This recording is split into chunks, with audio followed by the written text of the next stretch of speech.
Doctor Satyavati ಮೂರ್ತಿಯವರು ಅವರು ಪಂಪ ವಿರಚಿತ ವಿಕ್ರಮಾರ್ಜುನ ವಿಜಯ ಈ ಕುರಿತು ಉಪನ್ಯಾಸವನ್ನ ಮಾಡ್ತಾ ಇದ್ದಾರೆ. ಅವರಿಗೆ ನಮ್ಮ ವೇದಿಕೆಯ ಪರವಾಗಿ ಹೃತ್ಪೂರ್ವಕವಾದ ಸ್ವಾಗತವನ್ನ ಬಯಸ್ತಾ ಇದ್ದೀನಿ. ಎಲ್ಲ ಆತ್ಮೀಯರು ಈ ಗುಂಪಿನಲ್ಲಿ ಸೇರಿರುವಂತಹ ಎಲ್ಲ ಸಹೃದಯರಿಗೂ ಸಹ ಸ್ವಾಗತವನ್ನ ಕೋರ್ತಾ ಇದ್ದೀನಿ.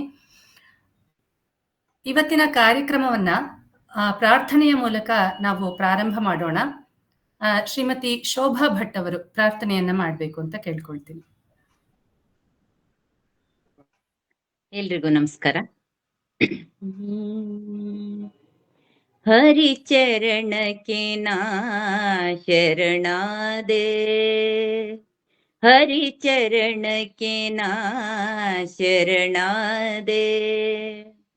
ಶ್ರೀಹರಿಪದ ಕಮಲ ಮಧುಕರನಾದೆ, ಹರಿಚರಣಕ್ಕೆ ನಾ ಶರಣಾದೆ, ಹರಿಚರಣಕ್ಕೆ ನಾ ಶರಣಾದೆ. ಯಾರ ಕೃಪೆಯಿಂದ ಕಾಲಿರದವನು ಕುಲಗಿರಿಗಳನ್ನು ಏರುವನೋ, ಯಾರ ಕೃಪೆಯಿಂದ ಕಾಲಿರದವನು ಕುಲಗಿರಿಗಳನ್ನು ಏರುವನೋ, ಯಾರ ದಯೆಯಿಂದ ಬಾಯಿರದವನು, ಯಾರ ದಯೆಯಿಂದ ಬಾಯಿರದವನು ಹರಿಕೀರ್ತನೆಯನು ಹಾಡುವನೋ, ಹರಿಕೀರ್ತನೆಯನು ಹಾಡುವನೋ. ಹರಿಚರಣಕ್ಕೆ ನಾ ಶರಣಾದೆ, ಹರಿಚರಣಕ್ಕೆ ನಾ ಶರಣಾದೆ. ಯಾರ ಕೃಪೆಯಿಂದ ದಟ್ಟದರಿದ್ರನು ಪಟ್ಟ ಪದವಿಗಳ ಪಡೆಯುವನೋ, ಯಾರ ದಯೆಯಿಂದ ಹುಟ್ಟು ಕುರುಡನು, ಯಾರ ದಯೆಯಿಂದ ಹುಟ್ಟು ಕುರುಡನು ತಟ್ಟನೆ ದೃಷ್ಟಿಯ ಪಡೆಯುವನೋ, ಥಟ್ಟನೆ ದೃಷ್ಟಿಯ ಪಡೆಯುವನೋ. ಹರಿಚರಣಕ್ಕೆ ನಾ ಶರಣಾದೆ, ಹರಿಚರಣಕ್ಕೆ ನಾ ಶರಣಾದೆ. ಯಾರ ಕೃಪೆಯಿಂದ ಕಾಡಿನ ಶಿಲೆಯು, ಯಾರ ಕೃಪೆಯಿಂದ ಕಾಡಿನ ಶಿಲೆಯು ಜೀವ ತಳೆದು ಹೆಣ್ಣಾಗುವುದೋ, ಯಾರ ಕೃಪೆಯಿಂದ ಕಾಡಿನ ಶಿಲೆಯು ಜೀವ ತಳೆದು ಹೆಣ್ಣಾಗುವುದೋ, ಆಸುರದಾಸ ಪ್ರಿಯ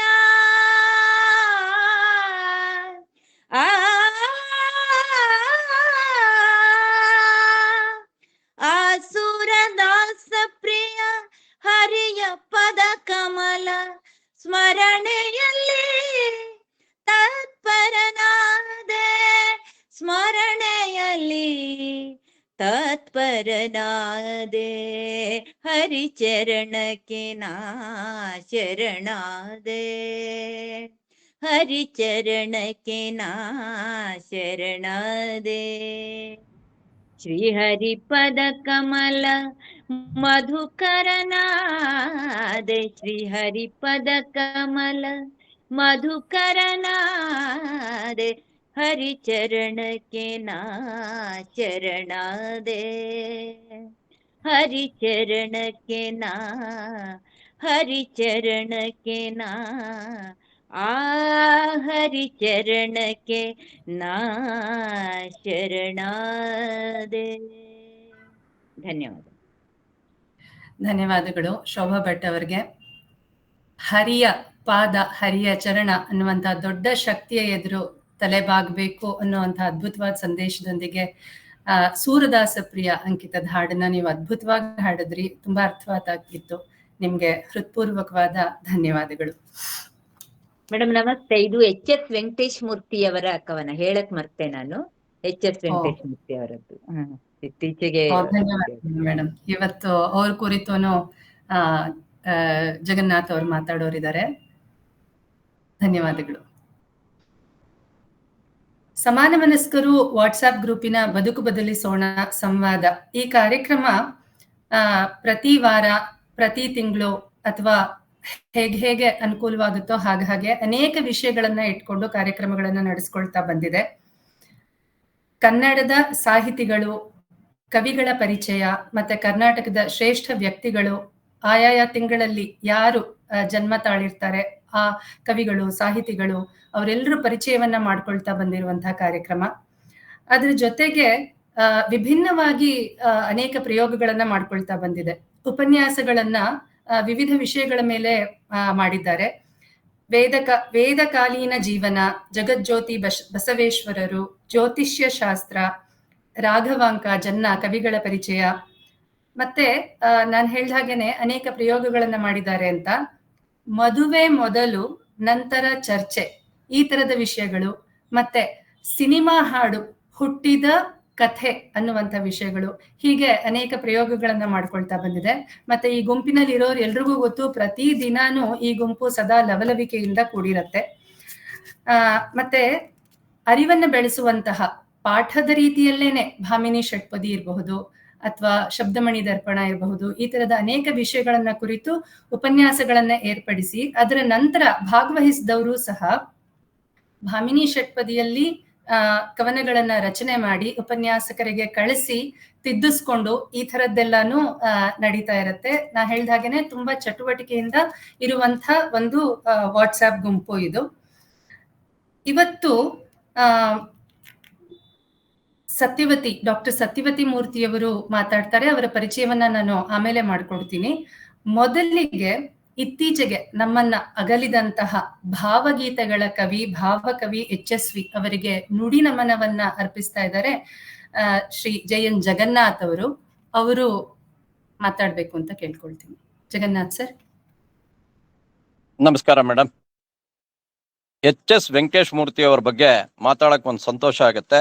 ಅವರ ಗೀತೆಯಿಂದ ಇವತ್ತು ಗಾನಕ್ಕೆ ಹೋಗಿಲ್ಲ ಅಂತಾನೆ ಹೇಳ್ಬೋದು. ನಮ್ಮ ಭಟ್ರು ಮೊದಲು ಹಾಡನ್ನ ಹೇಳಿದ್ರು, ಬಹಳ ಸಂತೋಷ ಆಯ್ತು. HSV ಅವ್ರ ಬಗ್ಗೆ ಹೇಳ್ಬೇಕಾದ್ರೆ, ಇರಬೇಕು ಇರುವಂತೆ ತೊರೆದು ಸಾವಿರ ಚಿಂತೆ, ಮಳೆ ಸುರಿದು ಹಗುರಾದ ಮುಗಿಲಿನಂತೆ ಅಂತ ಅವರ ಕವನ ಬಹಳ ಪ್ರಸಿದ್ಧಿ. ನಾವು ಸ್ವಾಭಾವಿಕವಾಗಿ ಇರೋದೇನೆ ಪರಮ ಸುಖ. ನಾವ್ ಏನೋ ಆಗ್ಬಿಡ್ಬೇಕು ಅನ್ನೋದಕ್ಕಿಂತ ನಾವು ಸ್ವಾಭಾವಿಕವಾಗಿ ಎಲ್ಲಾನು ನಮ್ಮ ಅಂಗಾಂಗಗಳೆಲ್ಲ ಸರಿಯಾಗಿದ್ದು ನಾವ್ ಎಲ್ಲರ ಜೊತೆ ಸರಿಯಾಗಿದ್ರೆ ಅದಕ್ಕಿಂತ ಮುಖ್ಯವಾದದ್ದು ಇನ್ನೇನು ಇರಬೇಕಾಗಿಲ್ಲ. ಇರಬೇಕು ಇರುವಂತೆ, ಇದು ಬಹಳ ಮುಖ್ಯ. ತೊರೆದು ಸಾವಿರ ಚಿಂತೆ, ನಾವು ಯೋಚನೆಯನ್ನ ಬಿಟ್ಟು ಬಿಡಬೇಕು ಅಂತ ಬಹಳ ಕಷ್ಟ. ಮಳೆ ಸುರಿಸಿ ಹಗುರಾದ ಮುಗಿಲಿನಂತೆ ನಾವು ನಮ್ಮ ಯೋಚನೆಗಳನ್ನೆಲ್ಲ ಬಿಟ್ಬಿಟ್ಟು ಪಕ್ವವಾಗಿ ಹಗುರಾಗಿ ಆರೋಗ್ಯವಾಗಿದ್ರೆ ಸಂತೋಷವಾಗಿರ್ಬೋದು ಅನ್ನೋದೇ ನಮ್ಮ HSV ಅವರ ಮಾತು. ಇಷ್ಟು ಸರಳವಾಗಿ ಅರ್ಥಪೂರ್ಣವಾಗಿ ಎಲ್ರಿಗೂ ಅರ್ಥ ಆಗೋ ಹಾಗೆ, ಎಲ್ರೂ ಹೌದು ಹೌದು ಅನ್ನೋ ಹಾಗೆ ವಿಚಾರಗಳನ್ನ ತಿಳಿಸೋಂತ ಭಾವಕವಿ HSV ಅಂತ ನನ್ನ ಅನಿಸಿಕೆ. ಅನುಪಮ ಸಾಹಿತ್ಯವನ್ನ ಸಹೃದಯದ ಮಡಿಲಿನಲ್ಲಿಟ್ಟು ಬರೆದ ಕೃಷ್ಣ ಪ್ರಿಯ ಎನಿಸಿಕೊಂಡಿರೋ ಈ ಕವಿ ಮೊಗದು ಕೊಟ್ಟರು ಬೊಗಸೆ ತುಂಬಾ ಅಂತ ನನ್ನ ಅನಿಸಿಕೆ. ಮಾನವೀಯತೆಯನ್ನ, ಸಮೃದ್ಧಿಯನ್ನ, ಪ್ರೀತಿಯನ್ನ ಇವರು ಹಂಚಿದ್ರು ಅಂತ ನನ್ನ ಅನಿಸಿಕೆ. ಇವ್ರ ಬಗ್ಗೆ ದುಂಡಿರಾಜರು ಒಂದು ಕವನನ್ ಬರೆದಿದ್ದಾರೆ. ನೀವೇನೋ ಹೊರಟು ಹೋದ್ರಿ, 5 ದಶಕಗಳ ಕಾಲ ಕಾವ್ಯದ ಮಳೆ ಸುರಿಸಿ ಹೊಗರಾದ ಮುಗಿಲಿನಂತೆ. ಆದ್ರೆ ಟಿವಿ ಧಾರಾವಾಹಿಗಳಿಗೆ ಮತ್ತೆ ಮುಕ್ತದಂತ ಇನ್ನೊಂದು ಶೀರ್ಷಿಕೆಯ ಗೀತೆಯನ್ನು ಕೊಡುವವರಾರು ಸಿಗುತ್ತಾ ಆ ತರ. ಮತ್ತೆ ಮುಕ್ತ ಧಾರಾವಾಹಿ ಜೊತೆಗೆ ಇವರು ಚಿನ್ನಾರಿ ಮುತ್ತ ಚಲನಚಿತ್ರಕ್ಕೂ ಕವನವನ್ನು ಕೊಟ್ಟಿದ್ರು. ಮುತ್ತ ಚಿನ್ನಾರಿ ಮುತ್ತ, ಇಂಥ ಚಲನಚಿತ್ರ ಗೀತೆಗಳು ಮುಂದೆ ದಕ್ಕತ್ತಾ ಅಂತ ದುಂಡಿರಾಜ್ ಅವರು ಪ್ರಶ್ನಿಸ್ತಾರೆ. ಯಾರು ಕರೆದ್ರು ಸರ್ ನಿಮ್ಮನ್ನ? ಕುಮಾರ್ ವ್ಯಾಸ ಕರೆದ್ನ, ಕಾಳಿದಾಸ ಕರೆದ್ನ, ಪೂತಿನ ಕರೆದ್ರ, ಕುವೆಂಪು ಕರೆದ್ರ, ಬೇಂದ್ರೆ ಕರೆದ್ರ, KS ನರಸಿಂಹಸ್ವಾಮಿಗಳು ಕರೆದ್ರ, ನಿಮ್ಮ ಗುರು GSS ಅವ್ರೇನಾದ್ರು ಕರೆದು ಬಿಟ್ಟ, ಅನಂತ ಸ್ವಾಮಿ ಅಶ್ವತ್ತು ಅವ್ರಿಗೆ ಎಷ್ಟೊಂದು ಕವನಗಳನ್ನ ನೀವು ಬರ್ಕೊಡ್ರು ಕರೆದು ಬಿಟ್ರ ನಿಮ್ಮನ್ನ ಮೇಲೆ ಅಂತ ದುಂಡಿರಾಜ್ ಅವ್ರು ಕೇಳ್ತಾರೆ. ನಮ್ಮ HS ವೆಂಕಟೇಶ್ ಮೂರ್ತಿ ಅವರು ವಾಸ ಮಾಡಿದ್ ಬೆಂಗಳೂರಿನಲ್ಲೇ, ಹೊಸಕೆರೆಹಳ್ಳಿನಲ್ಲಿ. ಅಲ್ಲಿ ನಮ್ಮ ಹೆಣ್ಣು ಕೊಟ್ಟ ಮಾವನ ಮನೆ ಹೊಸಕೆರೆಹಳ್ಳಿ, ಅದರ ಹತ್ರನೇ ಅವ್ರ ಮನೆ. ಸೆಂಟ್ ಜೋಸೆಫ್ ಕಾಲೇಜ್ನಲ್ಲಿ ಇವರು ಬಹಳ ದೊಡ್ಡ ಅಧ್ಯಾಪಕರು ಅಂತ. ಹುಟ್ಟಿದ್ದಿವರು 23ನೇ ತಾರೀಕು ಜೂನ್ 1944, ಇದೇ ತಿಂಗಳಿನಲ್ಲಿ. ಚನ್ನಗಿರಿ ತಾಲೂಕಿನ ಒಂದು ಪುಟ್ಟ ಹಳ್ಳಿ ಹೋದಿಗೆರೆಯಲ್ಲಿ ಇವರು ಹುಟ್ಟಿದ್ದು. ಅದು ತಾಯಿಯ ತವರು ಮನೆ, ಅದು ತಂದೆ ಮನೆ ಅಲ್ಲ. ತಂದೆ ನಾರಾಯಣ ಭಟ್ರು, ತಾಯಿ ನಾಗರತ್ನಮ್ಮ. ಮಗನು ಬಂದಿರ ಇಹಕ್ಕೆ ತಂದೆ ಏರಿದ ಪರಕ್ಕೆ ಅಂತ ದ.ರಾ ಬೇಂದ್ರೆ ಅವರು ಪುಟ್ಟ ವಿಧವೆ ಕವನದಲ್ಲಿ ಬರೆದಿದ್ದಾರೆ. ಅದೇ ರೀತಿ ಬಹಳ ಸಣ್ಣವರು ಇವ್ರು ಇರೋವಾಗ್ಲೇನೆ ಇವ್ರ ತಂದೆ ಕಾಲ್ವಾದ್ರು. ಇವ್ರಿಗೆ ಮೊದಲಿನಿಂದಾನು ಆ ದುಃಖ ಇದ್ದೇ ಇತ್ತು. ಬಾಲ್ಯದ ಓದು ಹೊದಗೆರೆನಲ್ಲಿ, ಪ್ರೌಢಶಾಲೆ ಹೊಳ್ಕೆರೆನಲ್ಲಿ, ಚಿತ್ರದುರ್ಗದಲ್ಲಿ ಕಾಲೇಜು, ಕರ್ನಾಟಕ ವಿಶ್ವವಿದ್ಯಾನಿಲಯದ BA ಪದವಿ, MA ಅವರು ಬೆಂಗಳೂರಿನಲ್ಲಿ ಮಾಡಿದ್ರು. ಬಿಡುವಿಲ್ಲದ ಬರವಣಿಗೆ, ಚಲನಚಿತ್ರ, ರಂಗಭೂಮಿ, ಸಂಗೀತ ಮತ್ತು ಸಾಹಿತ್ಯ ವಿಮರ್ಶೆಗಳೊಡನೆ ಸಂಬಂಧ ಇಟ್ಕೊಂಡಿದ್ರು. 1968ರಲ್ಲಿ ಮೊದಲ ಕವಿತೆ ಸಂಕಲನ ಅವ್ರದ್ದು ಪ್ರಕಟ ಆಯಿತು. ಪರಿವೃತ್ತ, ಹೆಜ್ಜೆಗಳು, ಚಿತ್ರಪಟ, ಅಗ್ನಿವರ್ಣ, ಉರಿಯ ಉಯ್ಯಾಲೆ, ಕಂಸಾಯಣ, ಊರ್ಮಿಳ, ಇದು ನಾಟಕಗಳು. ಕಂಸಾಯಣ, ಊರ್ಮಿಳ ನಾಟಕಗಳು. ತಾಪಿ ಸಣ್ಣ ಕಥೆಗಳ ಸಂಕಲನ, ಆಕಾಶದ ಹಕ್ಕು ವಿಮರ್ಶೆ, ಹಕ್ಕಿ ಸಾಲು, ಹೂವಿನ ಶಾಲೆ, ಇವೆಲ್ಲ ಅವರ ಪದ್ಯಗಳು. ಮಕ್ಕಳ ಪುಸ್ತಕಗಳನ್ನ ಅನೇಕ ಬರೆದಿದ್ದಾರೆ ಅವರು. ಅಮಾನುಷ, ಒಂದ್ ನಿಮಿಷ ಮಳೆ ಬಂದ್ಬಿಡ್ತು.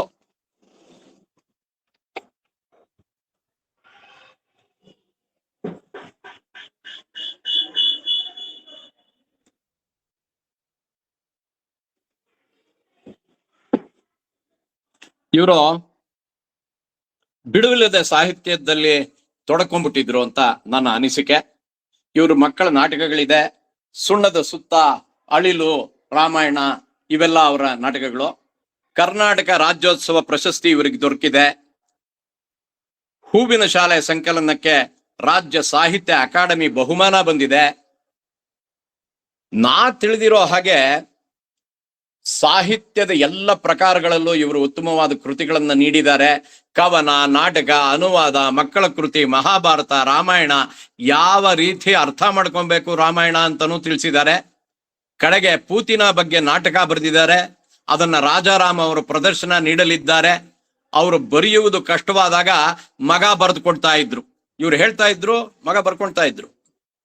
ಅವರು ಯಾವಾಗ್ಲೂ ನೆನಪಿಟ್ಕೊಳ್ಳೋ ಅಂತದ್ದೇನಂದ್ರೆ GSS, ಪೂತಿನ, KS ಅನಂತಮೂರ್ತಿ, ತೀರಾ ಆಪ್ತರು ಅಂದ್ರೆ BR ಲಕ್ಷ್ಮಣರಾವ್, ಬಾಲು ನರಹಳ್ಳಿ ಅವರು, ಆಮೇಲೆ HSR ಅಂತಾರಲ್ಲ ರಾಘು ಅಂತ ಅವರು, ಮುಚ್ಚಿದ ಅರ್ಧ ದ್ವಾರದ ಹಾರು ಹೊಡೆದು ಚಾರೋದದಿ ಕಡೆಗೂ ಸುದಿಯನ್ನೆತ್ತುಕೊಟ್ಟವಳು, ತನ್ನ ಕೊರಳಲ್ಲಿ ಗರಳವ ಧರಿಸಿ ಸ್ವರದಲ್ಲಿ ಎದೆ ತಣಿವ ದೇವಗಂಗೆಯ ಹರಿಸಿ. ಅಬ್ಬಾ, ಬೇಂದ್ರೆಯವರೇ ಅವರು ತನ್ನ ಸಮಕಾಲೀನರನ್ನ ತನ್ನ ಸುನೀತಗಳಲ್ಲಿ ವರ್ಣಿಸುವ ರೀತಿ ಬಹಳ ಚೆನ್ನಾಗಿರ್ತಾ ಇತ್ತು. ದ.ರಾ ಬೇಂದ್ರೆ ಅವರಿಗೆ ಬಹಳ ಆಪ್ತವಾದ ಕವಿ, ಬಹಳ ಗೌರವ ಅವ್ರ ಬಗ್ಗೆ. ಇವರು ಸಮಕಾಲೀನರು ಅಂತ ಹೇಳ್ಬೋದು. ಒಂದ್ ಸಮಯದಲ್ಲಿ ಒಟ್ಟಿಗೆ ಬರಿತಾ ಇದ್ರು. ಅಂತ ಸಮತೋಲನ ವ್ಯಕ್ತಿತ್ವ ಹೊಂದದಂತವ್ರವರು. ಬುದ್ಧನ ಬಗ್ಗೆ ಅಪಾರ ಪ್ರೀತಿ. ಬುದ್ಧ ಚರಣ ಮಹಾಕಾವ್ಯನ ಅವರು ಬಹಳ ಅರ್ಥ ಆಗೋ ಹಾಗೆ ತಾತ್ವಿಕತೆ ಕೂಡ್ಕೊಂಡು ಬಹಳ ಘನವಾಗಿ ಬರೆದಿದ್ದಾರೆ ಅಂತ ನನ್ನ ಅನಿಸಿಕೆ. ಅವರು ಅತ್ಯಂತ ಸಂತುಲಿನ ರೀತಿಯಲ್ಲಿ ಮಾನವೀಯ ನೆಲೆಯಲ್ಲಿ ಸಾಹಿತ್ಯ ಸೃಷ್ಟಿ ಮಾಡಿ ಬರೋದ್ರಲ್ಲಿ ಒಬ್ರು ಅಂತ ನನಗನ್ಸತ್ತೆ. ಅವರು ಒಂದು ರೀತಿ ಮಾದರಿಯಾಗಿದ್ರು ನಮ್ಮ ಸಾಹಿತ್ಯದಲ್ಲಿ ಅಂತ ಅನ್ಸುತ್ತೆ. ಅವರು ಹೊರಟು ಹೋಗಿದ್ದಾರೆ. ಅವ್ರಿಗೆ ನಮನವನ್ನು ತಿಳಿಸಕ್ಕೋಸ್ಕರ ಇವತ್ತು ಅವ್ರ ಬಗ್ಗೆ ಒಂದು 5 ನಿಮಿಷ ನಾ ಮಾತಾಡಿದೆ. ಮುಂದಿನ ಕಾರ್ಯಕ್ರಮನ ಪದ್ಮಶ್ರೀ ಅವರು ಮುಂದುವರಿಸಬೇಕು ಅಂತ ಪ್ರಾರ್ಥನೆ. ಧನ್ಯವಾದಗಳು ಸರ್. ಎಲ್ಲರೂ ದಿನ ಬೆಳಗಾದ್ರೆ HSV ಅವರ ಕುರಿತಾದ ಕವಿತೆಗಳನ್ನೇ ಅವರ ನಿಧನದ ನಂತರವೂ ಅವ್ರಿನ್ನೂ ಜೀವಂತವಾಗಿದ್ದಾರೆ ಅಂತಾನೆ ನಮ್ಮೆಲ್ಲರ ಭಾವನೆ. ಅದನ್ನೇ ಕೇಳ್ಕೊಂಡು ನಾವೆಲ್ಲರೂ ಇದ್ದೀವಿ. ನೀವು ನುಡಿನ ಮನವನ್ನ ಇವತ್ತು ನಡೆಸ್ಕೊಟ್ಟಿದ್ದಕ್ಕೆ ನಿಮ್ಗೆ ಧನ್ಯವಾದಗಳು. ಈಗ ಡಾಕ್ಟರ್ ಸತ್ಯವತಿ ಮೂರ್ತಿ ಅವರ ಒಂದು ಸ್ಥೂಲವಾದ ಪರಿಚಯವನ್ನ ನಾನು ಮಾಡಿಕೊಡ್ತಾ ಇದ್ದೀನಿ. ಸತ್ಯವತಿ ಮೂರ್ತಿ ಅವರು ಕನ್ನಡದಲ್ಲಿ ಡಾಕ್ಟರೇಟ್ ಪಡೆದಿದ್ದಾರೆ. BSc ಮತ್ತೆ BA ಎರಡನ್ನೂ ಅಭ್ಯಾಸ ಮಾಡಿದ್ದಾರೆ.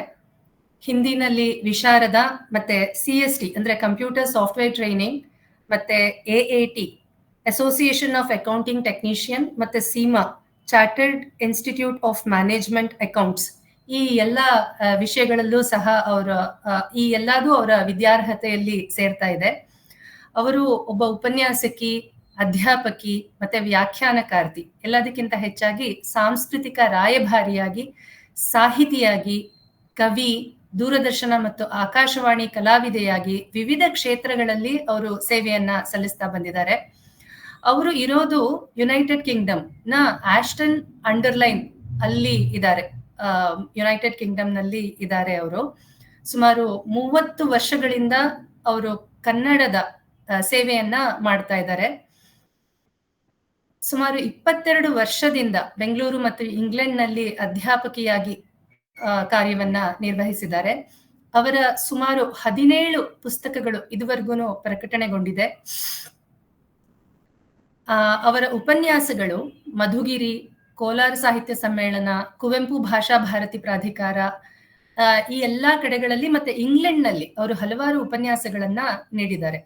ಮತ್ತೆ ದತ್ತಾತ್ರೇಯ ಚರಿತ್ರೆಯನ್ನ ಅವರು ಭಾಮಿನಿ ಷಟ್ಪದಿಯಲ್ಲಿ ರಚಿಸಿದ್ದಾರೆ. ತುಂಬಾ ದೊಡ್ಡ ವಿಷಯ ಇದು. ಮತ್ತೆ ಸ್ತೋತ್ರನಿಧಿ.com ನಲ್ಲಿ ಅವರು ತಾವೇ ರಚಿಸಿರುವಂತಹ ಶ್ರೀ ದತ್ತಾತ್ರೇಯ ಅಷ್ಟೋತ್ತರ ಅದು ಕೂಡ ಅಲ್ಲಿ ಸೇರ್ಪಡೆಯಾಗಿದೆ. ಇದೂ ತುಂಬಾ ಹರ್ಷದ ವಿಷಯ ನಮ್ಗೆ.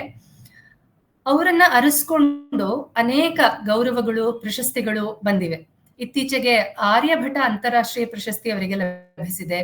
ಅಂತಾರಾಷ್ಟ್ರೀಯ ವನಿತಾ ಪ್ರಶಸ್ತಿ, ನಾಲ್ವಡಿ ಕೃಷ್ಣರಾಜ ಒಡೆಯರ್ ಸದ್ಭಾವನಾ ಪ್ರಶಸ್ತಿ, ಅಂತಾರಾಷ್ಟ್ರೀಯ ಮಹಿಳಾ ದಿನಾಚರಣೆ, ಅಕ್ಕಮಹಾದೇವಿ ಜಯಂತಿ, ಹೀಗೆಲ್ಲ ಕಾರ್ಯಕ್ರಮಗಳು ನಡೆದಾಗ ಅವರನ್ನ ಮುಖ್ಯ ಅತಿಥಿಯಾಗಿ ಸ್ವಾಗತಿಸಿದ್ದಿದೆ ಅಂಥ ಕಡೆಗಳಲ್ಲೆಲ್ಲ. ಮತ್ತೆ ಅಥಣಿ ಸ್ವಾಮೀಜಿ ಅವರಿಂದ ಭುವನ ಭಾಗ್ಯ ಪುಸ್ತಕದಲ್ಲಿ ಅವ್ರಿಗೆ ನುಡಿ ರಂಗೋಲಿಯನ್ನ ಬರೆಯೋದಿಕ್ಕೆ ಹೇಳಿ ಗೌರವವನ್ನ ಅರ್ಪಿಸಿದೆ. ಮತ್ತೆ ಬುಕ್ ಬ್ರಹ್ಮದಿಂದ ಇವರ ಸಂದರ್ಶನವೂ ಕೂಡ ನಡೆದು ಬಂದಿದೆ. ಜೈನ ಟ್ರಸ್ಟ್ ಮತ್ತು ವಿಜಯ ಪ್ರೌಢಶಾಲೆಗಳಿಂದ ಸಂಶೋಧನಾ ಗ್ರಂಥಕ್ಕಾಗಿ ಗೌರವ ಇವರನ್ನ ಅರಸ್ಕೊಂಡು ಬಂದಿದೆ. ಇದು ಇವರ ತುಂಬಾ ಸ್ಥೂಲವಾದಂತಹ ಪರಿಚಯ. ಈ ಮೀಟಿಂಗ್ ಶುರುವಾಗೋದಕ್ಕಿಂತ ಮುಂಚೆ ನಾನು ಅವ್ರ ಜೊತೆ ಮಾತಾಡ್ತಿದ್ದೆ. ಅವ್ರು ನನ್ನ ಬಗ್ಗೆ ಏನೂ ಹೇಳೋದ್ ಬೇಡ ಅಂತ ಹೇಳ್ತಾ ಇದ್ರು. ಆದ್ರೆ ಅವ್ರು ಮಾಡಿರುವಂತಹ ಕೆಲಸಗಳು, ಅವರ ವಿದ್ಯಾರ್ಹತೆ, ಇದೆಲ್ಲದನ್ನು ಅನೇಕರಿಗೆ ಒಂದು ಮಾದರಿಯಾಗೂನು ಮತ್ತೆ ಒಂದು ನಾವು ಇದನ್ನೆಲ್ಲ ಮಾಡ್ಬೇಕು ಅನ್ನೋ ಉತ್ಸಾಹ, ಮತ್ತೆ ಏನ್ ಮಾಡ್ಬೇಕು, ಯಾರನ್ನ ಕಾಂಟ್ಯಾಕ್ಟ್ ಮಾಡ್ಬೇಕು ಅನ್ನೋದು ಗೊತ್ತಿರೋದು ಇಲ್ವಲ್ಲ, ಅಂಥವ್ರಿಗೆ ಸಹಕಾರಿಯಾಗತ್ತೆ ಅಂತಾನು ನಾನು ಸ್ವಲ್ಪ ವಿವರವಾಗಿ ಹೇಳಿದೆ. ಇನ್ನೂ ಅವ್ರದ್ದು ಪರಿಚಯ ತುಂಬಾ ಇದೆ. ನಾವು ಅವರ ಮಾತುಗಳಿಂದಾನೇ ಅದನ್ನ ತಿಳ್ಕೊಳ್ಳೋಣ. ಇದು ಅವರ 2ನೇ ಉಪನ್ಯಾಸ. ಇವತ್ತು ಅವರು ಪಂಪ ವಿರಚಿತ ವಿಕ್ರಮಾರ್ಜುನ ವಿಜಯದ ಬಗ್ಗೆ ಮಾತಾಡ್ತಾ ಇದ್ದಾರೆ. ಸತ್ಯವತಿ ಮೇಡಮ್, ತಾವು ಮಾತನ್ನ ಮುಂದುವರಿಸ್ಬೇಕು ಅಂತ ಕೇಳ್ಕೊಳ್ತೀನಿ.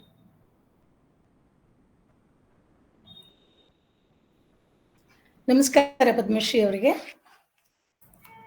ನಮಸ್ತೆ ಮೇಡಮ್. ನನ್ನ ಉಪನ್ಯಾಸವನ್ನ ಪ್ರಾರಂಭ ಮಾಡೋದಕ್ಕೆ ಮೊದಲು ಭಾವಕವಿಯಾದಂತಹ HS ವೆಂಕಟೇಶ್ ಮೂರ್ತಿ ಅವರಿಗೆ ಅವರ ಆತ್ಮ ಶಾಂತಿಯಿಂದ ಇರಲಿ ಅಂತ ಹೇಳಿ ಅದಕ್ಕಾಗಿ ಕೋರ್ತೇನೆ.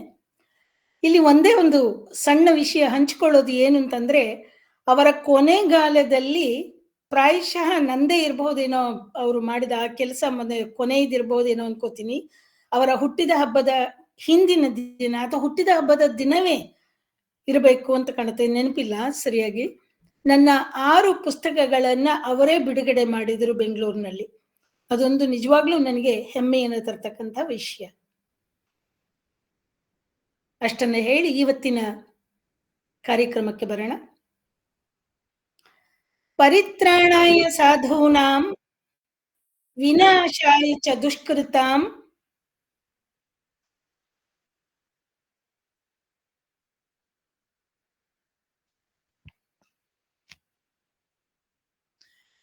ಪರಿತ್ರಾಣಾಯ ಸಾಧೂನಾಂ ವಿನಾಶಾಯ ಚ ದುಷ್ಕೃತಾಂ ಧರ್ಮ ಸಂಸ್ಥಾಪನಾರ್ಥಾಯ ಸಂಭವಾಮಿ ಯುಗೇ ಯುಗೇ. ನೆರೆದಿರುವ ಎಲ್ಲ ಸಾಹಿತ್ಯ ಪ್ರಿಯರಿಗೂ ನನ್ನ ಸಾದರ ಪ್ರಣಾಮಗಳು.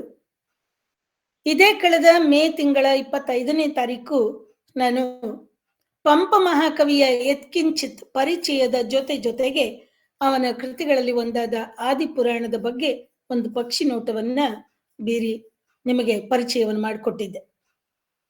ಇವತ್ತು ಅವನದೇ ಆದ ಇನ್ನೊಂದು ಕೃತಿ ವಿಕ್ರಮಾರ್ಜುನ ವಿಜಯವನ್ನ ವ್ಯಾಸ ಭಾರತವನ್ನ ಅನುಸರಿಸಿ ಕನ್ನಡದಲ್ಲಿ ಬರೆದ ಕುಮಾರವ್ಯಾಸ ಭಾರತದ ಬೆಳಕಿನಲ್ಲಿ ರತ್ನತ್ರಯರಲ್ಲಿ ಒಬ್ಬ ಅಂತ ಹೇಳಿ ಪ್ರಸಿದ್ಧಿಯಾದ ರನ್ನನ ಸಾಹಸ ಭೀಮ ವಿಜಯದ ದೊಂದಿಯನ್ನ ಹಿಡಿದು ಪರಿಶೀಲಿಸುವಂತಹ ಪ್ರಯತ್ನವನ್ನ ಮಾಡ್ತಾ ಇದ್ದೇನೆ.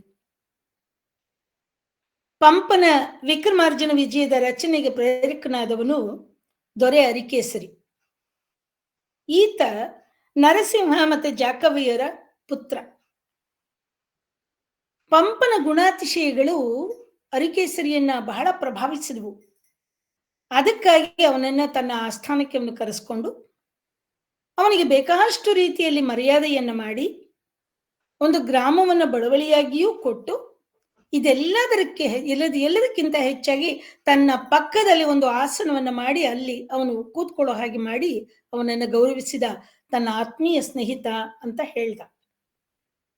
ಹೀಗೆ ಹೇಳಿ ತಾನು ಪಂಪ ಅರಿಕೇಸರಿಯ ಅಂದ್ರೆ ತನ್ನ ಗುಣಗಳನ್ನ ತೋರಿಸ್ತಕ್ಕಂತಹ ತನ್ನ ಬಿರುದುಗಳನ್ನು ತೋರಿಸ್ತಕ್ಕಂತಹ ಒಂದು ತನ್ನ ಕೀರ್ತಿ ಆಚಂದ್ರಕವಾಗಿ ಉಳಿಯತಕ್ಕಂಥ ಒಂದು ಕಾವ್ಯವನ್ನ ಬರೀಬೇಕು ಅಂತ ಹೇಳ್ದ.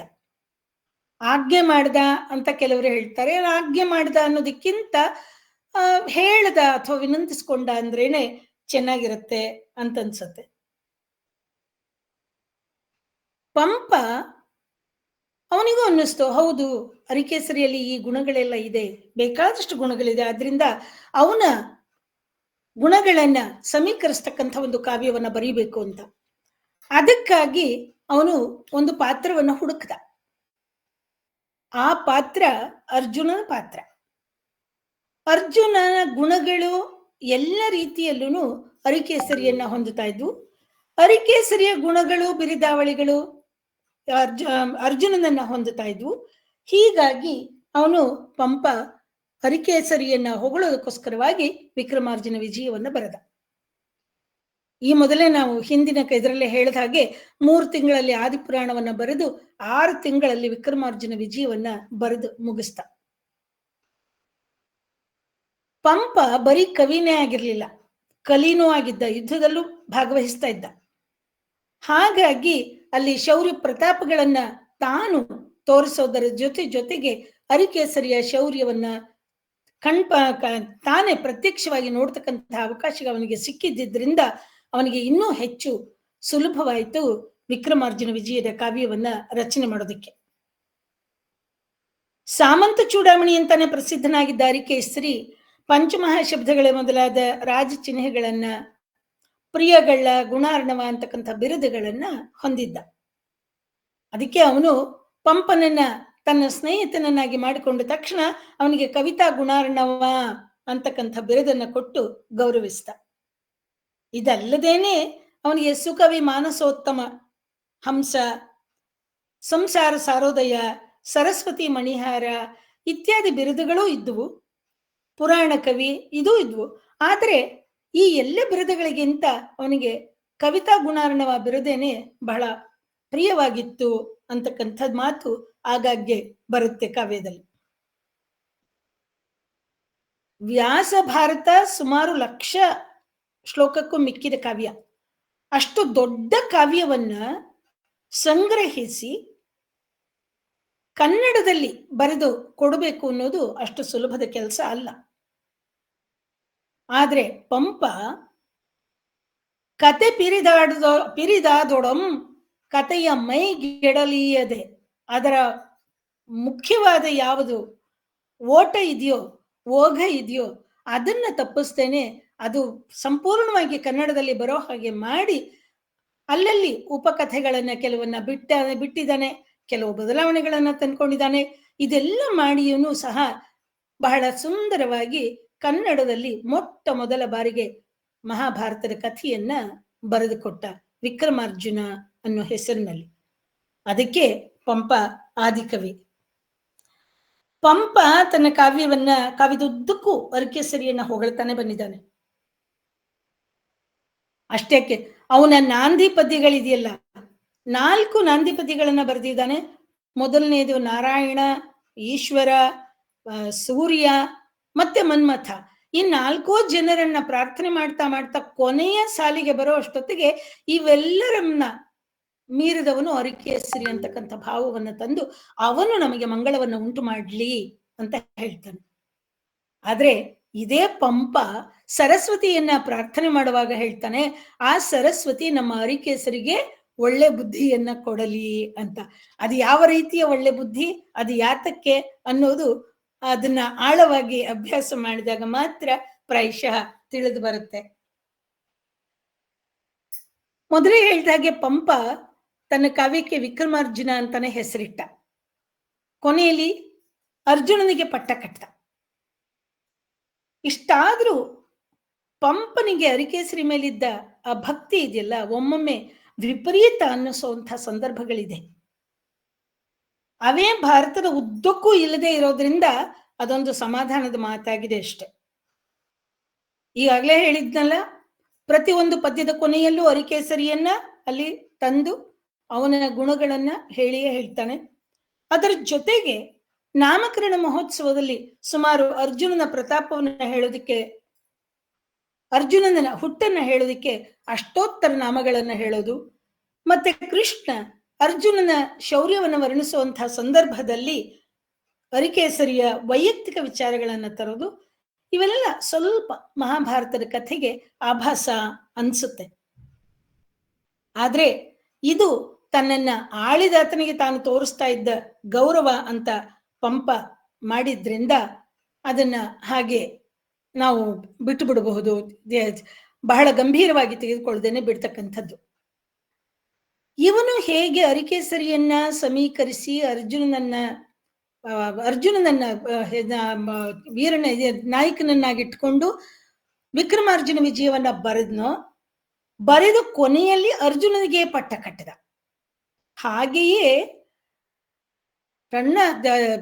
ಕವಿರತ್ನರಲ್ಲಿ ಒಬ್ಬ ಅಂತ ಹೇಳಿ ಹೆಸರನ್ನ ಪಡೆದಂಥ ರನ್ನ ತನ್ನ ಆಶ್ರಯದಾತನಾದ ಚಾಲುಕ್ಯ ತೈಲ್ಪನನ್ನ ಆಧಾರವಾಗಿಟ್ಟುಕೊಂಡು ಅವನನ್ನ ಸಮೀಕರಿಸಿ ಸಾಹಸ ಭೀಮ ವಿಜಯ ಅಂತಕ್ಕಂಥ ಕಾವ್ಯವನ್ನ ಬರೆದ. ಅಲ್ಲಿ ಭೀಮನಿಗೆ ಪಟ್ಟವನ್ನ ಅವನು ಕಟ್ತಾನೆ. ಇದು ಇವರಿಬ್ಬರು ಜೈನ ಕವಿಗಳು ಮಾಡಿಕೊಂಡಿರ್ತಕ್ಕಂಥ ಮಾರ್ಪಾಡು.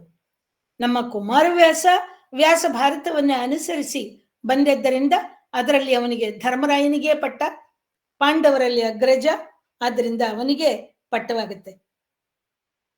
ಪಂಪ ಬಾಯ್ಬಿಟ್ಟೆ ಹೇಳಿದಾನೆ, ಸಂದ ಅರ್ಜುನನೊಳ್ ಪೋಲ್ವ ಈ ಕಥಾ ಭಿತ್ತಿಯಂ ಅನುನಯದಿಂ ಪೇಳಲೆತ್ತಿಕೊಂಡೆಂ. ಅರ್ಜುನನಲ್ಲಿ ಸಮೀಕರಿಸೋದಕ್ಕೆ ಸಾಧ್ಯವಾಗುತ್ತೆ, ಅವನಲ್ಲಿ ಹೊಂದಾಣಿಕೆ ಆಗುತ್ತೆ ಅನ್ನೋದಕ್ಕೋಸ್ಕರ ಈ ಕಥೆಯನ್ನ ತಗೊಂಡೆ ಅಂತ ಹೇಳಿ ಅವನು ಹೇಳಿದಾನೆ. ಯಾಕೆ ಕಾರಣ, ಇನ್ನೂ ಒಂದು ಕಾರಣ ಏನು ಅಂದ್ರೆ, ಕೃಷ್ಣ ಇದರಲ್ಲಿ ಬರ್ತಕ್ಕಂಥ ಕೃಷ್ಣ ಪಂಪನಿಗೆ ಪರಮಾತ್ಮ ಅಲ್ಲ, ಒಬ್ಬ ರಾಜತಾಂತ್ರಿಕ, ತಂತ್ರಗಳನ್ನ ಬಹಳ ಚೆನ್ನಾಗಿ ಬಲ್ಲಂತವನು, ರಾಜಕೀಯ ಧುರೀಣ. ಹಾಗೆಯೇ ಬದಲಾವಣೆಗಳನ್ನ ಅವನು ಬೇಕಾದಷ್ಟನ್ನ ಪಂಪ ತಂದ್ಕೊಂಡಿದ್ದಾನೆ.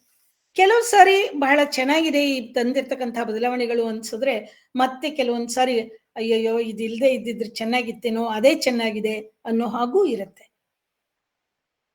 ಈ ಬದಲಾವಣೆಗಳನ್ನ ಆ ಸಂದರ್ಭಗಳಲ್ಲಿ ಅವನ ಭಾಷಾ ಪ್ರಯೋಗವನ್ನ, ಶೈಲಿಯನ್ನ ರನ್ನ ಮತ್ತು ಕುಮಾರವ್ಯಾಸರ ಬರವಣಿಗೆಯ ನೆರಳಿನಲ್ಲಿ ನೋಡೋ ಪ್ರಯತ್ನವನ್ನ ನಾನಿವತ್ತು ಮಾಡ್ತಾ ಇದ್ದೇನೆ. ಆಗ್ಲೇ ಹೇಳಿದ ಹಾಗೆ ಎಲ್ಲ ಬದಲಾವಣೆಗಳನ್ನು ಹೇಳ್ತಕ್ಕಂಥದ್ದು ಸಾಧ್ಯವಿಲ್ಲ, ಆದರೆ ಕೆಲವೊಂದನ್ನು ಮಾತ್ರ ತಿಳ್ಕೊಳ್ಳೋ ಪ್ರಯತ್ನವನ್ನ ಮಾಡೋಣ. ಮಹಾಭಾರತದ ಕಥೆಗೆ ಮೂಲವಾದ ಪ್ರೇರಕ ಶಕ್ತಿ ದ್ರೌಪದಿ. ಆ ದ್ರೌಪದಿಯನ್ನ ಪಂಪ ಇಲ್ಲಿ ಅರ್ಜುನನ ಜೊತೆಗೆ ಪಟ್ಟ ಕಟ್ಟೋದಿಲ್ಲ. ಅವಳು ಪಟ್ಟಮಹಿಷಿ ಆಗೋದಿಲ್ಲ. ಇಲ್ಲಿ ಎಲ್ಲೋ ಕುಳಿತಿದ್ದ, ಅರಮನೆಯಲ್ಲಿ ಎಲ್ಲೋ ಇದ್ದ, ಮಹಾಭಾರತದ ಉದ್ದಕ್ಕೂ ಅಷ್ಟಾಗಿ ಕಾಣಿಸ್ಕೊಳ್ಳದೆ ಇದ್ದಂತ ಸುಭದ್ರೆ ಅರ್ಜುನನ ಪಟ್ಟದರಸಿ ಆಗ್ತಾಳೆ. ಪ್ರಾಯಶಃ ಇದಕ್ಕೆ ಕಾರಣ ನಮ್ಮ ಅರಿಕೇಸರಿಯ ಪಟ್ಟಮಹಿಷಿಯಾದ ಲೋಕಾಂಬಿಕೆ. ಅರ್ಜುನ ಸುಭದ್ರೆಯನ್ನ ಹೇಗೆ ಅಪಹರಿಸಿಕೊಂಡು ತಂದು ಮದುವೆಯಾಗಿ ಯಾದವ ವಂಶಕ್ಕೆ ಸೇರಿದ ಆಕೆಯನ್ನ ತಾನು ಮದುವೆ ಆದ್ನೋ, ಅದರಂತೆ ಇಲ್ಲಿ ಅರಿಕೇಸರಿ ಸಹ ರಾಷ್ಟ್ರಕೂಟರ ವಂಶಕ್ಕೆ ಸೇರಿದಂತಹ ಲೋಕಾಂಬಿಕೆಯನ್ನ ಅಪಹರಿಸಿಕೊಂಡು ತಂದು ಮದುವೆ ಆಗ್ತಾನೆ. ಅದರಿಂದಾನೇ ಅವನಿಗೆ ಪ್ರಿಯಗಳ್ಳ ಅಂತಕ್ಕಂಥ ಬಿರುದು ಬಂದಿರುವುದು ಸಹ. ಅವನು ಲೋಕಾಂಬಿಕೆಯನ್ನ ಪಟ್ಟಮಹಿಷಿಯನ್ನಾಗಿ ಮಾಡಿಕೊಂಡ ಅನ್ನೋ ಕಾರಣಕ್ಕೋಸ್ಕರವಾಗಿ ಪಂಪ ತನ್ನ ಕಾವ್ಯದಲ್ಲೂ ಸಹ ಅರ್ಜುನನ ಜೊತೆಗೆ ಸುಭದ್ರೆಯನ್ನ ಪಟ್ಟಮಹಿಷಿಯಾಗಿ ನೇಮಕ ಮಾಡ್ತಾನೆ. ಅದೇ ಕಾರಣಕ್ಕೆ ಅಂತ ಕಾಣುತ್ತೆ ಇವನ ಗೋವಿಂದನ ಜೊತೆಯಲ್ಲಿ ಅರಿಕೇಸರಿಗೆ ವೈರ ಉಂಟಾಯ್ತು. ಲೋಕಾಂಬಿಕೆಯನ್ನು ಕರೆತಂದ ಅವನ ಅಣ್ಣನಾಗಿದ್ದ ಗೋವಿಂದ, ಅವನ ಜೊತೆಯಲ್ಲಿ ಅವನಿಗೆ ವೈರ ಉಂಟಾಯ್ತು.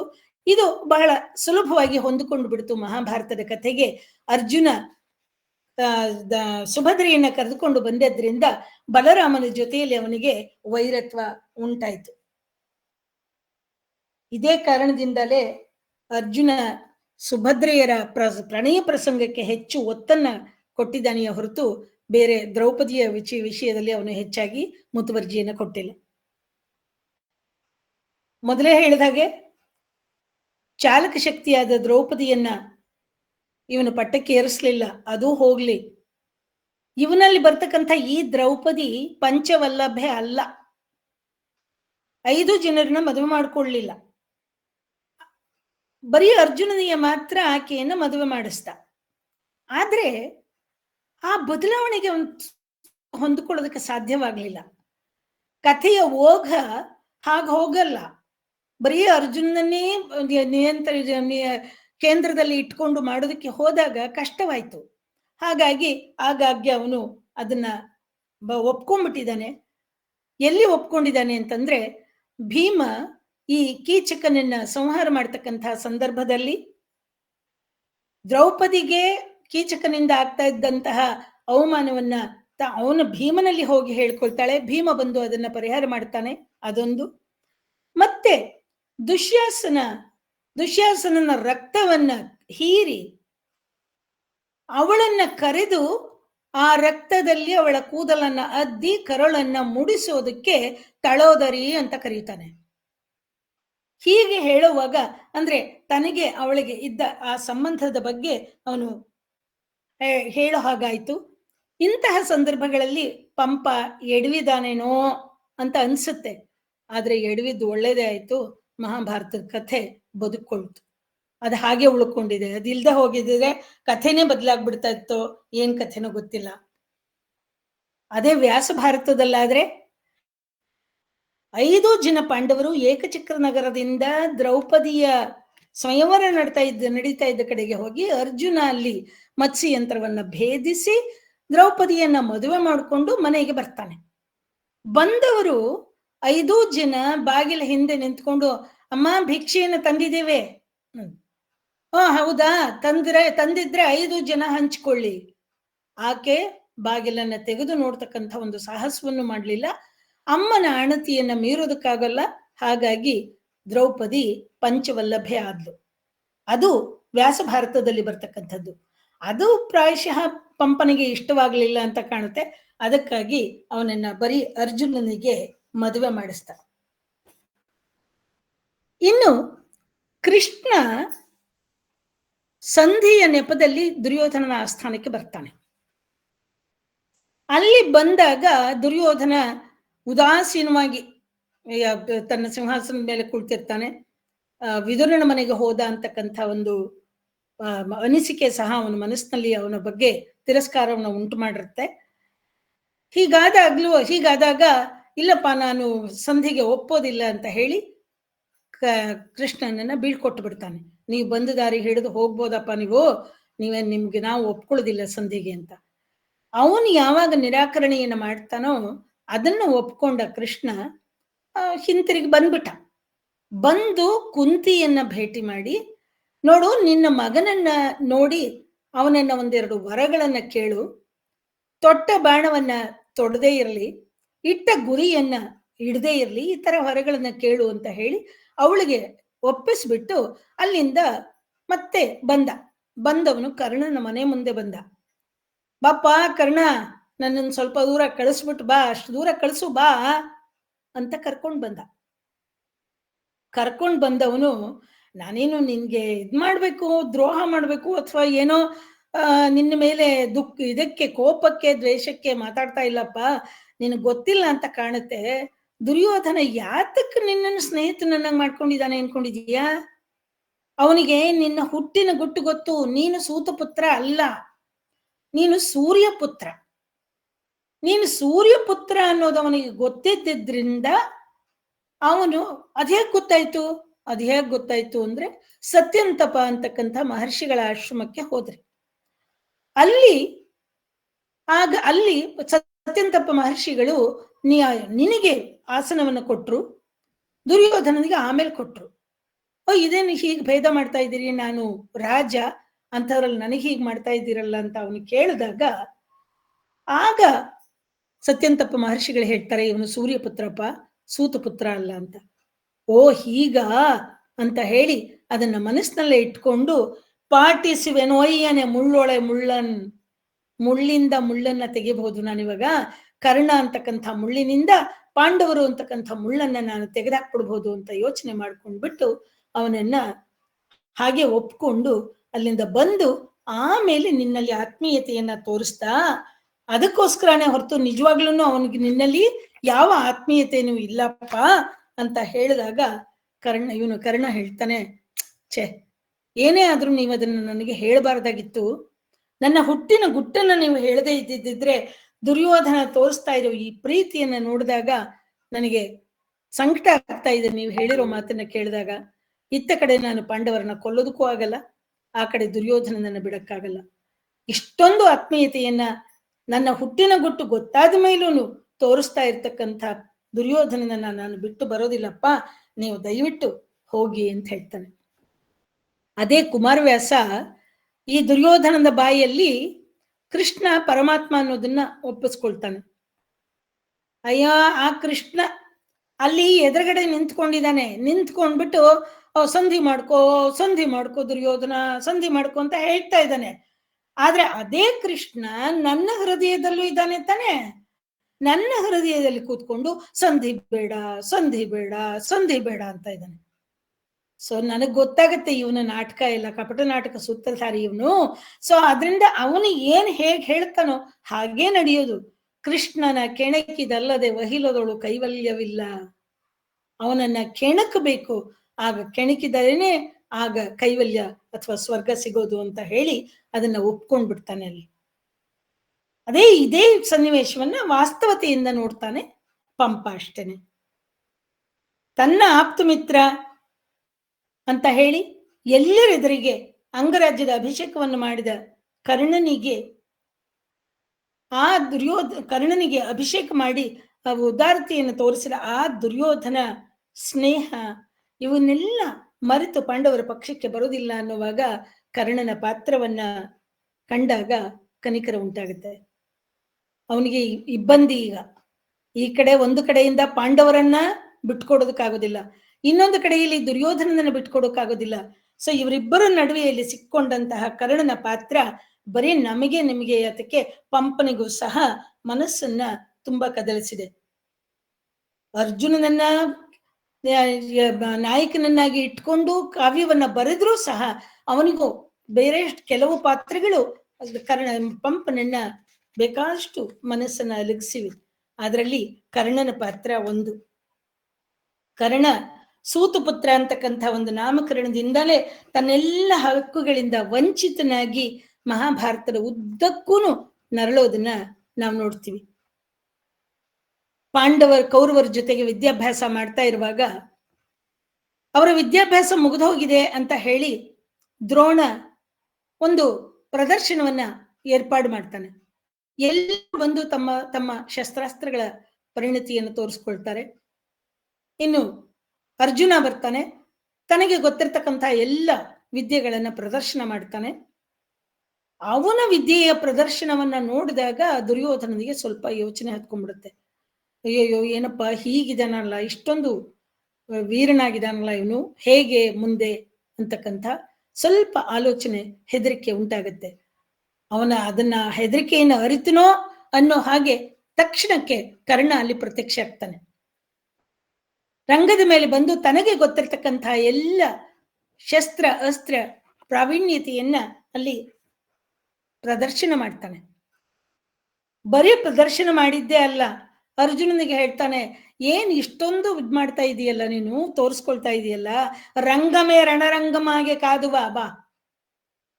ರಂಗ ಈ ಇದಿದೆಯಲ್ಲ, ನಮ್ಗೆ ವೇದಿಕೆ ಕೊಟ್ಟಿದಾರಲ್ಲ, ಈ ವೇದಿಕೆಯನ್ನೇ ನಾವು ರಣರಂಗ ಅಂತ ಹೇಳಿ ಕಾದಾಡೋಣ, ಇಲ್ಲಿಗೆ ಬಾ ಅಂತ ಹೇಳಿ ಅವನನ್ನ ಆಹ್ವಾನಿಸ್ತಾನೆ. ಅದಕ್ಕೆ ಆ ಸಂದರ್ಭದಲ್ಲಿ ಅರ್ಜುನ ಸಿದ್ಧವಾಗ್ತಾನೆ. ಆದ್ರೆ ಕೃಪಾ, ದ್ರೋಣ ಇವರುಗಳು ಬಂದ್ಬಿಟ್ಟು ಕರ್ಣನನ್ನ, ಏನ್ ಅನ್ಕೊಂಡಿದೀಯ ನೀನು ಯಾರು? ಒಬ್ಬ ಸೂತಪುತ್ರ.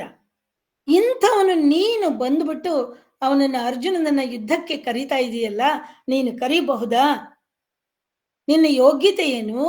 ಅರಿಕೆ ಸರಿಯಾದ ಅರ್ಜುನನ ಯೋಗ್ಯತೆ ಏನು? ನೀನ್ ಕರಿಬಹುದೇನಪ್ಪ ಅಂತಂದಾಗ ಕರ್ಣ ಮಂಕಾಗ್ಬಿಡ್ತಾನೆ. ಆದ್ರೆ ದುರ್ಯೋಧನ ಅವನನ್ನ ಆಗ ಬಿಟ್ಕೊಡೋದಿಲ್ಲ. ಕುಲಮೆಂಬುದುಂಟೆ ಬೀರಮೇ ಕುಲಮಲ್ಲದೆ ಕುಲಮ ನಿಂತು ಪಿಕ್ಕದಿರಿಂ. ನೀಮ್ ಒಲಿದೆಲ್ಲಿ ಪುಟ್ಟಿ ಬೆಳೆದಿರೋ? ಕುಲಮಿರ್ದುದೆ ಕೊಡದೊಳಂ ಶರಸ್ತಂಭದೊಳಂ.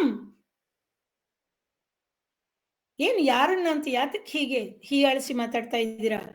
ನಿಮ್ ಕುಲ ಯಾವುದು ಅಂತ ನೋಡ್ಕೊಳ್ಳಿ ಅಂತ ಹೇಳಿ ಅಲ್ಲೇ ಕಲಶ ಕನ್ನಡಿಗಳನ್ನ ತರಿಸಿ, ಸ್ವರ್ಣ ಪೀಠವನ್ನ ತರಿಸಿ, ಅವನಿಗೆ ಅವನ್ನ ಅಭಿಷೇಕ ಮಾಡಿ ಅಂಗರಾಜ್ಯಾಧಿಪತಿ ಅಂತ ಹೇಳಿ ಅವನನ್ನ ಘೋಷಣೆ ಮಾಡಿ, ಅವನಿಗೆ ಅವನ ಕುಲಕ್ಕೆ ಅಂಟಿದ್ದ ಒಂದು ದೋಷವನ್ನ ಅಳಿಸಿ ಹಾಕೋದಕ್ಕೆ ಪ್ರಯತ್ನ ಪಡ್ತಾನೆ. ಅದೇ ಮುಂದೊಂದು ದಿನ ದುರ್ಯೋಧನ ಭೀಷ್ಮರಿಗೆ ಪಟ್ಟ ಕಟ್ಟತಕ್ಕಂತಹ ಸಂದರ್ಭದಲ್ಲಿ ಕರ್ಣ, ಅಯ್ಯ ಇವನಿಗೆ ಪಟ್ಟ ಕಟ್ಟೋದು ಹುಲ್ಲಿನ ಹಗ್ಗಕ್ಕೆ ಸಮ ಅಂತ ಹೇಳಿ ಅವನನ್ನ ಹೀಯಾಳಿಸಿ ಮಾತಾಡ್ತಾನೆ. ಅದಕ್ಕೆ ದ್ರೋಣಾಚಾರ್ಯರು, ಅಗ್ಗಲಿಸಿದ ಮದದಿಂ ನಾಲಿಗೆ ಕುಲಮಂ ತಬ್ಬುವ ಒಲ್ ನುಡಿದೆಯೇ. ಏನ್ ನೀನು ತುಂಬಾ ಅಹಂಕಾರ ನಿನಗೆ, ನಾಲಿಗೆ ಕುಲ ಹೇಳ್ತು ಅಂತ ಹೇಳ್ತಾರೆ, ಆ ರೀತಿಯಾಗಿ ನೀನು ಸೂತಪುತ್ರ ಅಲ್ವಾ, ಅದಕ್ಕೆ ತಕ್ಕ ಹಾಗೆ ನೀನು ಮಾತನ್ನ ಆಡ್ಬಿಟ್ಟಿಯಲ್ಲಪ್ಪ, ನೀನು ಆಡ್ತಾರ ಇದನ್ನ ಅಂತ ಹೇಳಿ ಕರ್ಣನ ದೂಷಣ ಮಾಡ್ತಾನೆ. ಅವನ ಜಾತೀಯತೆಯನ್ನು ತೆಗೆದು ದೂಷಣೆ ಮಾಡ್ತಾನೆ. ಇದುವರೆಗೆ ಬೇಕಾಷ್ಟು ಜಾತಿ ನೀನು ಕೀಳು ಜಾತಿಯವನು ಅಂತ ಹೇಳಿ ಬೇಕಾಷ್ಟು ಆಡ್ಕೊಂಡಾಗಿದ್ದು ಅದು ಅರ್ಥ ಆಗಿತ್ತು ಕರ್ಣನಿಗೆ. ಅದನ್ನ ಈಗ್ಲಾದ್ರೂ ಎದುರಿಸ್ಲೇಬೇಕು ಅಂತಕ್ಕಂಥ ಒಂದು ಮನಸ್ಸನ್ನ ಮಾಡಿ ಬರ್ತಾನೆ.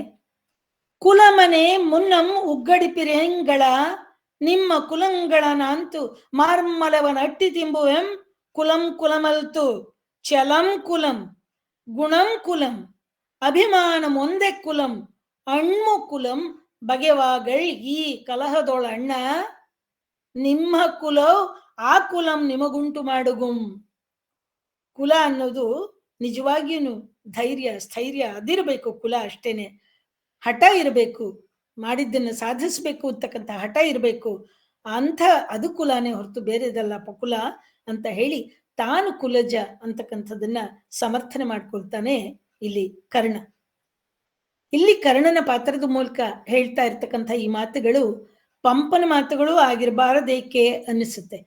ಏಕೆಂದ್ರೆ ಆಗಿನ ಕಾಲದಲ್ಲಿ ಜಾತೀಯತೆ ಇನ್ನೂ ಹೆಚ್ಚಿನ ಕಟ್ಟುನಿಟ್ಟಿನಲ್ಲಿ ಇದ್ದಿತು ಅಂತ ಅನ್ನಿಸೋದು ಸಹಜ. ಎಷ್ಟೊಂದು ಸಾರಿ ಕರ್ಣನ ಅವನ ಜಾತೀಯತೆಯ ಒಂದು ವಿಷಯದಲ್ಲೇನೆ ಅವನನ್ನು ಆಡ್ಕೊಂಡು ಅವನನ್ನು ಕೀಳಾಗಿ ಕಂಡಿದ್ದಾರೆ. ಅಂಥ ಸಂದರ್ಭಗಳಲ್ಲೆಲ್ಲ ಕರ್ಣ ಅಥವಾ ದುರ್ಯೋಧನ ಅದನ್ನ ಎದುರಿಸಿ ಮಾತನಾಡಿದ್ದಾರೆ ಅಂತಕ್ಕಂಥದ್ದನ್ನ ಇಲ್ಲಿ ಗಮನಿಸ್ಬೇಕು. ಅದು ಪಂಪನ ಮಾತುಗಳೇ ಹೌದು ಹೊರತು ಪಾತ್ರಗಳ ಮೂಲಕ ಪಂಪ ಆಡಿರ್ತಕ್ಕಂಥ ಮಾತುಗಳವು ಅಷ್ಟೇನೆ.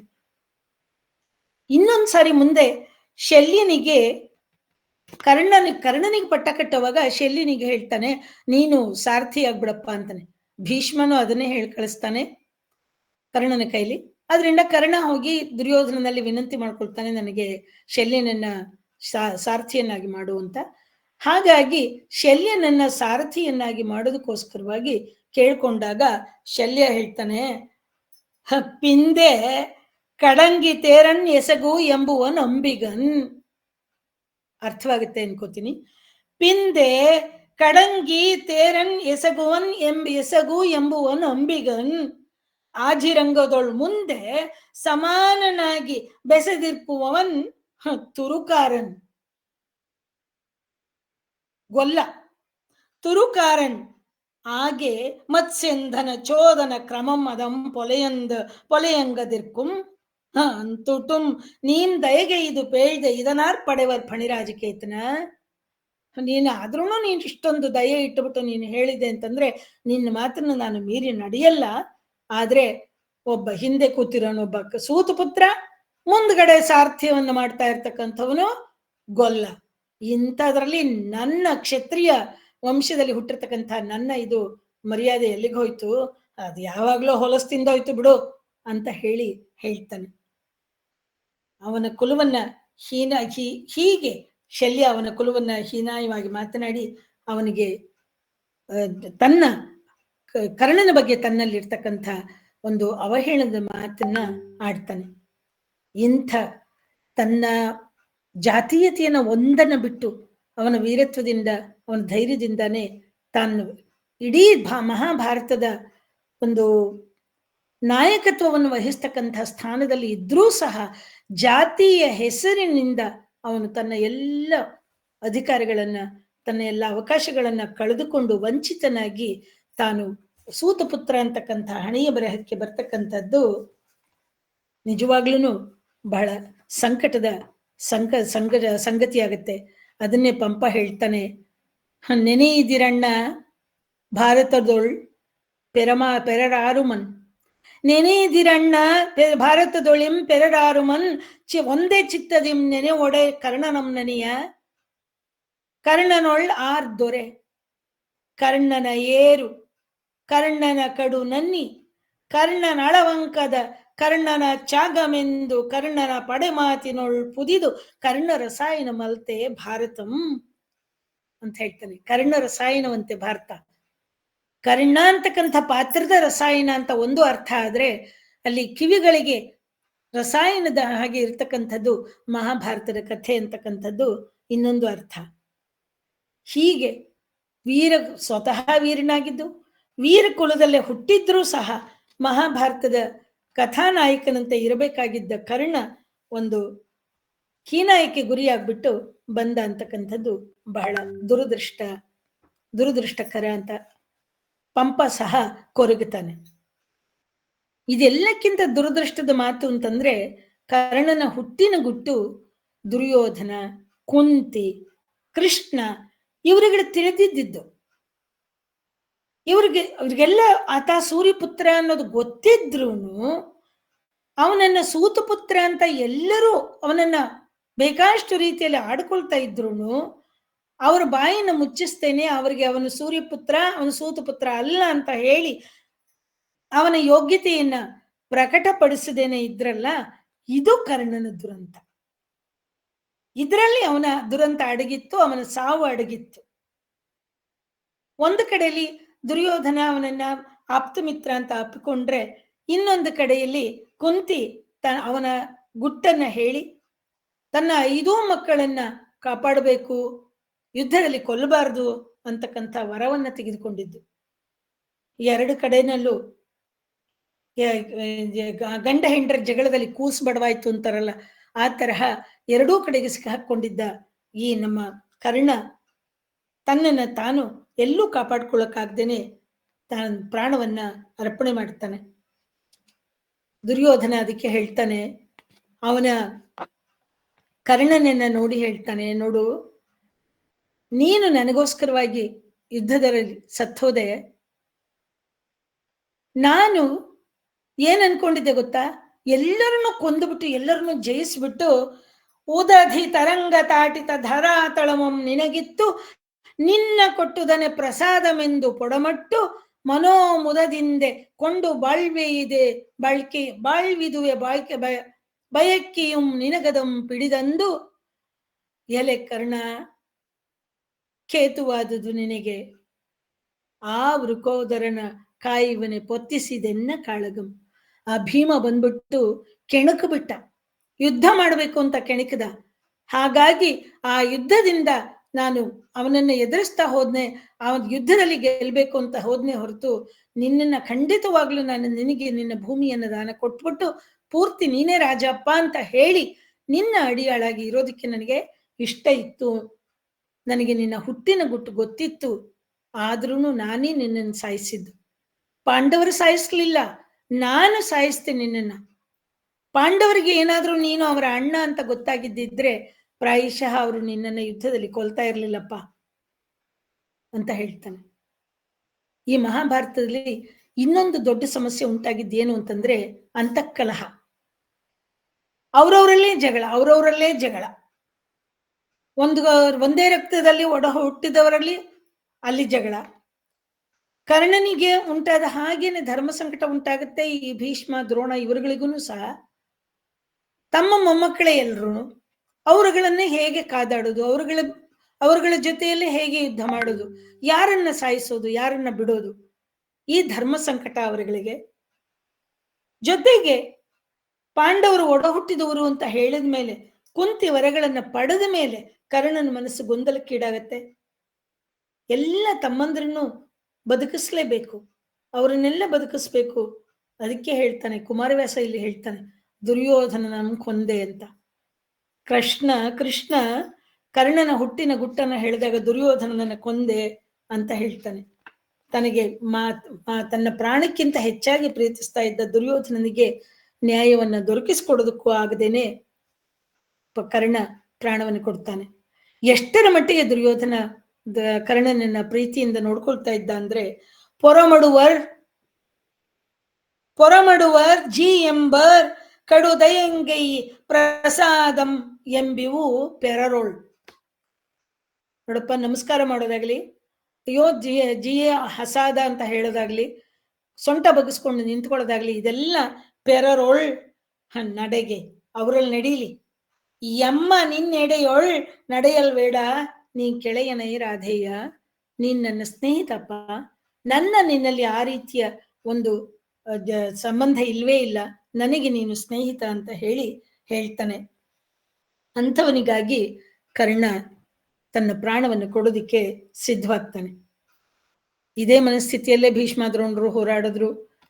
ತಾವೇ ಹೇಳ್ಕೊಟ್ಬಿಟ್ರು, ತಾನು ಶಿಖಂಡಿಯನ್ನ ಕರ್ಕೊಂಡು ಬಂದು ನಿಲ್ಸಪ್ಪ, ನಾನು ಯುದ್ಧದಲ್ಲಿ ಯುದ್ಧವನ್ನ ಶಸ್ತ್ರವನ್ನ ಬಿಟ್ಟು ಬರ್ತೇನೆ ಅಂತ ಹೇಳಿ ತಾವೇನೆ ಪಾಂಡವರಿಗೆ ಜಯವನ್ನ ಮಾಡ್ಕೊಡೋದಿಕ್ಕೆ ಅನುಕೂಲ ಮಾಡಿಕೊಟ್ಬಿಟ್ರು.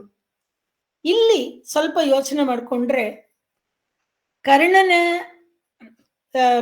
ಕೃಷ್ಣನ ತಂತ್ರ ಮತ್ತೆ ಈ ಭೀಷ್ಮ ದ್ರೋಣಾದಿಗಳ ಅನ್ಯಾಯ, ಈ ಕರ್ಣನ ಇಬ್ಬಗೆಯ ಮನಸ್ಸು, ಇವೆಲ್ಲ ಮೊದಲೇ ಸುಧಾರಿಸ್ಬಿಟ್ಟಿದ್ದಿದ್ರೆ, ಎಲ್ಲ ಮೊದಲೇ ಗೊತ್ತಾಗ್ಬಿಟ್ಟಿದ್ದಿದ್ರೆ, ಭೀಷ್ಮ ದ್ರೋಣ ಇವರುಗಳೆಲ್ಲ ನಮ್ಮ ಪಕ್ಷ ಇದೆಪ್ಪ ಅಂತ ಹೇಳಿ ಮೊದಲೇ ಹೇಳಿದ್ದಿದ್ರೆ, ನಾವು ಇದಕ್ಕಾಗಿ ಯುದ್ಧ ಮಾಡ್ತೀವಿ ಅಂತ ಹೇಳಿ ಪಾಂಡವರ ಕಡೆಗೆ ಹೋಗ್ಬೇಕು ಅಂತ ಹೊರಟೋಗಿದ್ದಿದ್ರೆ, ಅಥವಾ ಕರ್ಣ ನನಗೆ ಹುಟ್ಟಿನ ಗುಟ್ಟು ಹೀಗೆ ಗೊತ್ತಾಯ್ತಪ್ಪ, ನಾನು ಯುದ್ಧ ಮಾಡೋದಿಲ್ಲ ಅಂತ ಕೈ ಬಿಟ್ಟಿದ್ದಿದ್ರೆ, ಪ್ರಾಯಶಃ ಮಹಾಭಾರತದ ಕಥೆ ಬೇರೆನೆ ಆಗ್ತಾ ಇತ್ತೋ ಏನೋ, ಸುಖಾಂತವಾಗ್ತಾ ಇತ್ತೋ ಏನೋ.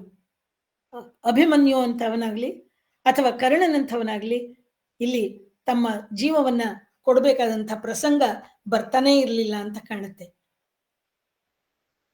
ಭೀಷ್ಮನಿಗೆ ವೀರನ ಪಟ್ಟವನ್ನು ಕಟ್ಟಿದಾಗ ದುರ್ಯೋಧನ ತಾನು ಯುದ್ಧದಲ್ಲಿ ಗೆದ್ದೇ ಬಿಟ್ಟೆ, ಇನ್ನು ನನ್ನನ್ನು ಯಾರು ಹಿಡಿಯೋರಿಲ್ಲ, ಭೀಷ್ಮನಿಗೆ ಎದುರಾಗಿ ಯಾರು ನಿಲ್ಲಕ್ಕಾಗಲ್ಲ, ಎಲ್ಲ ಸೋತ್ಕೊಂಡು ಹೋಗ್ತಾರೆ ಅಂತ ಹೇಳಿ ಬಹಳ ಹುಮ್ಮಸ್ಸಿನಿಂದ ಇದ್ದ. ಆದ್ರೆ ಕರ್ಣನಿಗೆ ಸಂದೇಹ ಇದ್ದೇ ಇತ್ತು. ಇವನು ಮೊಮ್ಮಕ್ಕಳನ್ನ ಎದುರಿಸ್ಬಿಟ್ಟು ಕಾದಾಡ್ತಾನ, ಯುದ್ಧ ಮಾಡ್ತಾನ, ಖಂಡಿತವಾಗ್ಲೂ ಮಾಡಲ್ಲ ಅಂತ ಹೇಳಿ ಅವನು ಕರ್ಣ ಅವನನ್ನ ಹೀಯಾಳಿಸಿ ಮಾತಾಡ್ತಾ ಇರ್ತಾನೆ. ಅಂಥ ಸಂದರ್ಭದಲ್ಲಿ ದ್ರೋಣ ಏನೋ ಅವನ ಬಗ್ಗೆ ಹೇಳ್ಬಿಟ್ಟ, ಆದ್ರೆ ಕೊನೆಗೆ ಭೀಷ್ಮ ಹೇಳ್ತಾನೆ, ಆ ಒಂದೊಂದು ಮಾತು ಎಷ್ಟು ನಿಖರವಾಗಿದೆ, ಎಷ್ಟು ಚೆನ್ನಾಗಿದೆ ಅನ್ನೋದನ್ನ ಈ ಪದ್ಯವನ್ನು ಕೇಳಿನೇ ತಿಳ್ಕೊಳ್ಬೇಕು.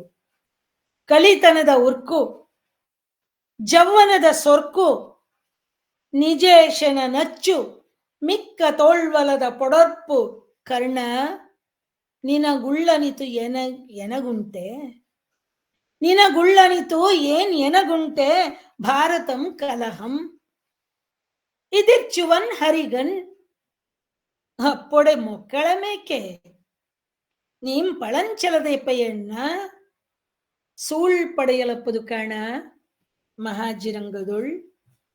ಪ್ರತಿಯೊಬ್ಬರಿಗೂ ಸರದಿ ಬರುತ್ತಪ್ಪ, ನಿನ್ನಲ್ಲಿರೋ ಶೌರ್ಯ ಆಗ್ಲಿ, ನಿನ್ನಲ್ಲಿರೋ ಇದಾಗ್ಲಿ, ಯೌವನವಾಗ್ಲಿ, ಯಾವ್ದು ನನ್ನ ಹತ್ರ ಇಲ್ಲ. ಇವಾಗ ನನಗೆ ವಯಸ್ಸಾಗಿ ಹೋಗಿದೆ, ನಿಜ. ನಿನ್ನಂತೆ ನಾನು ಕಾದುತ್ತೀನಿ ಅಂತ ಹೇಳೋಂಥ ಧೈರ್ಯನೂ ನನ್ನಲ್ಲಿಲ್ಲ.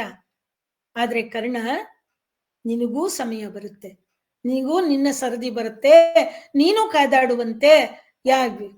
ಕಾದಾಡಕ್ಕೆ ನಿಂತಿರೋನು ಅರ್ಜುನ, ಮಹಾಭಾರತದ ಯುದ್ಧ, ಸೊ ನಿನಗೂ ಅವಕಾಶ ಸಿಗುತ್ತೆಪ್ಪ, ನೀನು ಯುದ್ಧ ಮಾಡು ಅಂತಾನೆ. ಸೂಳ್ ಪಡೆಯಲಪ್ಪದು ಕಾಣ ಮಹಾಜಿರಂಗದೊಳ್ಳಂತ ಒಂದು ಮಾತನ್ನ ಹೇಳದ್ನಲ್ಲ, ಇದರಲ್ಲಿ ಎಷ್ಟು ಅರ್ಥಗರ್ಭಿತವಾಗಿದೆ ಈ ಮಾತು. ಎಲ್ಲರಿಗೂ ಒಂದು ಸರದಿ ಸಿಗುತ್ತೆ ಅಷ್ಟೇನೆ, ಗೆಲ್ಲವ್ರು ಯಾರು ಇಲ್ಲ. ದುರ್ಯೋಧನನ ಒಬ್ಬೊಬ್ಬ ಮುಖಂಡನು, ಒಬ್ಬೊಬ್ಬ ಸೇನಾಧಿಪತಿನು ಆಯಾ ಯುದ್ಧದಲ್ಲಿ, ಅವತ್ತಿನ ಯುದ್ಧದಲ್ಲಿ ಸೋತ್ಕೊಂಡು ಬಂದ್ರೆ ಹೊರತು ಗೆದ್ದವರು ಯಾರೂ ಇಲ್ಲ. ಹಾಗೆ ನಿನಗೂ ಒಂದು ಅವಕಾಶ ಸಿಗತ್ತೆ, ನೀನು ಅದು ಯುದ್ಧದಲ್ಲಿ ಯುದ್ಧ ಮಾಡ್ತೀಯಪ್ಪ ನೀನು, ಆದ್ರಿಂದ ಏನು ಯೋಚನೆ ಮಾಡ್ಬೇಡ, ಸುಮ್ಮನೆ ಇರು ಅಂತಾನೆ. ಅಂದ್ರೆ ಮೊದಲೇ ಭೀಷ್ಮನಿಗೆ ಗೊತ್ತಾಗಿತ್ತು ದುರ್ಯೋಧನನ ಸಾವು ಅಥವಾ ಸೋಲು ಎರಡೂ. ಈ ಅಂತಃಕಲಹ ಇತ್ತಲ್ಲ, ಇದು ಕರ್ಣ ಅಶ್ವತ್ಥಾಮರ ನಡುವೆನೂ ಬೇಕಾಷ್ಟು ಸಾರಿ ನಡೀತು. ಒಂದ್ಸಾರಿ ಜಗಳ ಆಡಿ ಅವ್ರೇನು ಕೈ ಮಿಲಾಯಿಸ್ಬೇಕು ಅನ್ನೋಷ್ಟು ಮಟ್ಟಕ್ಕೆ ಬಂದಾಗ ದುರ್ಯೋಧನ ಬಂದು ಮತ್ತೆ ಕೃಪಾ ಬಂದು ಅವರನ್ನ ಸಮಾಧಾನ ಮಾಡ್ಬಿಟ್ಟು, ಅಲ್ಲಪ್ಪ ನೀವು ನಿಮ್ಮಲ್ಲೇ ಜಗಳ ಆಡ್ಕೊಂಡಿದ್ರೆ ಏನ್ ಪ್ರಯೋಜನ, ನೀವಿಬ್ರು ಒಂದಾಗಬೇಕು, ಒಂದಾಗಿ ಪಾಂಡವರನ್ನ ಹೋರಾಡ್ಬೇಕು, ನೀವು ಆ ಯುದ್ಧವನ್ನ ಗೆಲ್ಬೇಕಪ್ಪ ಅಂತ ಹೇಳಿ ತುಂಬಾ ಹೇಳೋದ್ರಿಂದ ಆಗ ಸುಮ್ಮನಾಗ್ತಾರೆ. ಅಲ್ಲಿಗೆ ಅವರ ಜಗಳ ನಿಲ್ಲುತ್ತೆ. ಈ ನಿರ್ಣಯ ಮೊದಲೇ ಗೊತ್ತಾಗಿದ್ರೆ ಕಥೆ ಬೇರೆ ಆಗ್ತಿತ್ತೇನೋ, ಆದ್ರೆ ಅದಕ್ಕೆ ಅವಕಾಶನೇ ಆಗ್ಲಿಲ್ಲ. ಪಂಪ ಮಾಡಿಕೊಂಡ ಈ ಮಾರ್ಪಾಟುಗಳಿದೆಯಲ್ಲ, ಇವುಗಳಲ್ಲಿ ನನಗೆ ಬಹಳ ಇಷ್ಟವಾದದ್ದು ಯಾವ್ದಪ್ಪ ಅಂತಂದ್ರೆ ಅಭಿಮನ್ಯುವಿನ ಚಕ್ರವ್ಯೂಹದ ಸಂದರ್ಭ.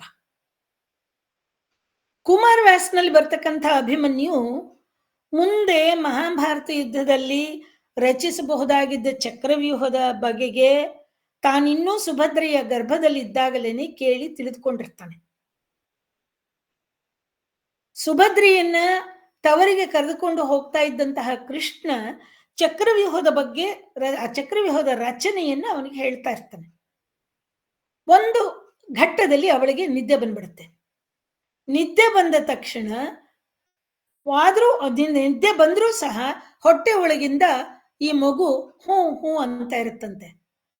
ಅದನ್ನ ಜ್ಞಾನ ದೃಷ್ಟಿಯಿಂದ ನೋಡಿದ ಕೃಷ್ಣ ಅಂತಾನೆ, ಓ ಇದು ತಪ್ಪು, ಈ ಅಭಿಮನ್ಯು ಹುಟ್ಟುವ ಕೂಸು ಇದೆಯಲ್ಲ ಅದು ಅಭಿಮನ್ಯು ಮುಂದೆ ಚಕ್ರವ್ಯೂಹವನ್ನ ಎದುರಿಸ್ಬಿಟ್ರೆ, ಅದನ್ನ ಜಯಶಾಲಿಯಾಗಿ ಬಂದು ಬಿಟ್ರೆ ಇನ್ನು ಮಹಾಭಾರತದಲ್ಲಿ ಅವನಿಗೆ ಉಳಿಗಾಲ ಇರೋದಿಲ್ಲ. ಅದು ಕಥೆ ಹೀಗಾಗಬಾರದು, ಅವನು ಆ ಚಕ್ರವ್ಯೂಹದಲ್ಲೇನೆ ಮುಳುಗಿ ಹೋಗಬೇಕು, ಆದ್ರಿಂದ ಈ ಕಥೆಯನ್ನು ಇಲ್ಲಿಗೆ ನಿಲ್ಲಿಸ್ಬೇಕು ಅಂತ ನಿಲ್ಲಿಸ್ಬಿಡ್ತಾನಂತೆ. ಆದ್ರಿಂದ ಅಭಿಮನ್ಯುವಿಗೆ ಚಕ್ರವ್ಯೂಹದೊಳಕ್ಕೆ ಹೋಗೋದಿಕ್ಕೆ ಗೊತ್ತಿತ್ತು, ಹಿಂದಕ್ಕೆ ಬರೋದಕ್ಕೆ ಗೊತ್ತಾಗ್ಲಿಲ್ಲ. ಆದ್ರಿಂದ ಅವನು ಅಲ್ಲಿ ಸೋತ, ಅಲ್ಲಿ ಸತ್ತು ಹೋದ ಅಂತ ಹೇಳ್ತಾನೆ.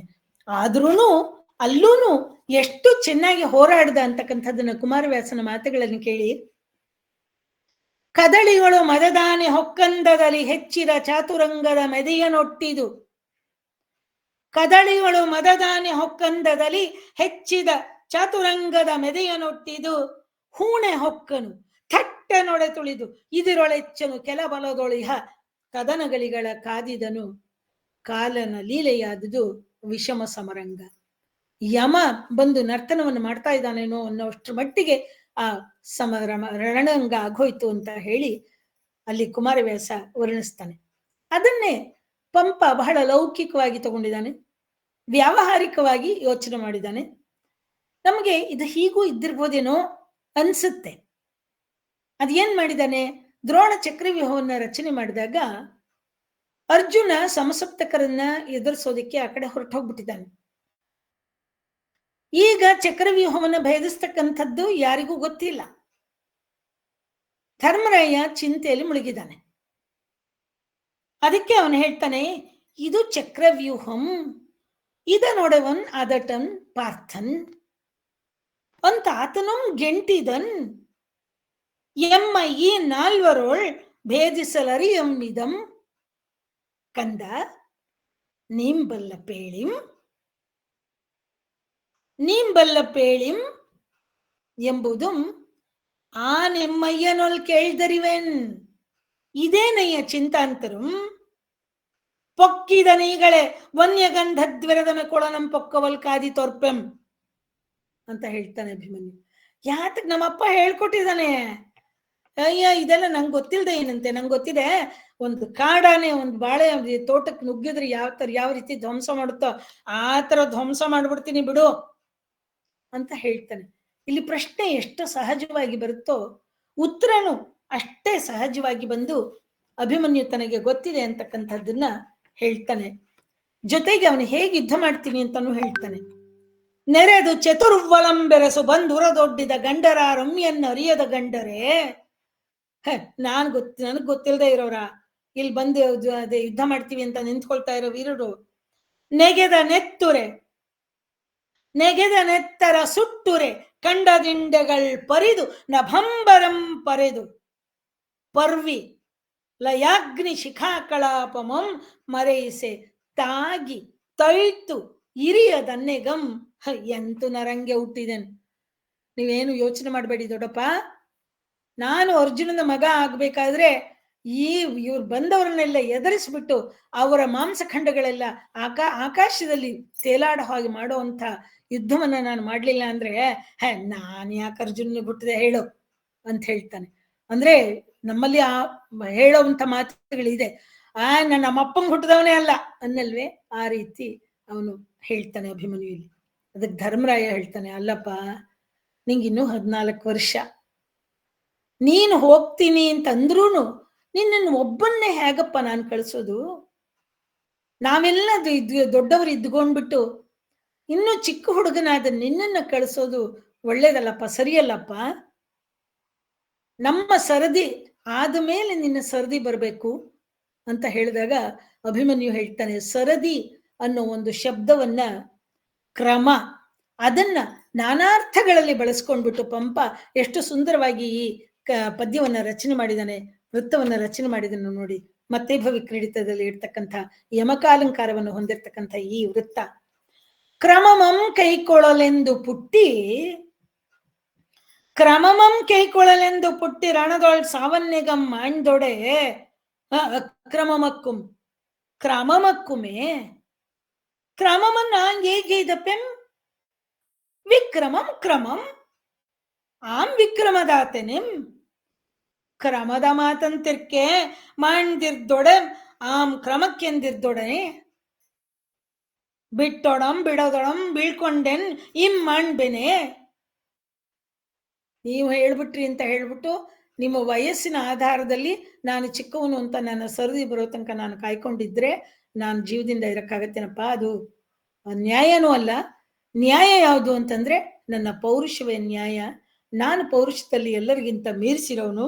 ಆದ್ರೆ ಅದನ್ನ ನೀವು ಬೇಕಾದ್ರೆ ಕಳಿಸಿ, ಬಿಡದೆ ಇದ್ರೆ ಬಿಡಿ, ನಾನ್ ಮಾತ್ರ ಹೋಗೇ ಹೋಗ್ತೀನಿ ಅಂತ ಹೇಳಿ ಅಭಿಮನ್ಯು ವಿರೋಧಿ ಸೈನ್ಯವನ್ನ ಮಾರಿ ಪೊಕ್ಕಂತೆ ಹೊಕ್ಕು ಪೆಣಮಯಂ ಮಾಡಿ, ಅಲ್ಲಿ ಮಾರಿ ಅದರೊಳಗೆ ಹೊಕ್ಕ ಹಾಗೆ, ಸೈನ್ಯದೊಳಗೆ ಹೊಕ್ಕ ಹಾಗೆ ಹೋಗಿ ಎಲ್ಲ ಇಡೀ ಸೈನ್ಯವನ್ನ ಧೂಳಿಪಟ ಮಾಡ್ತಾನೆ ಅಂತ ಹೇಳ್ತಾನೆ.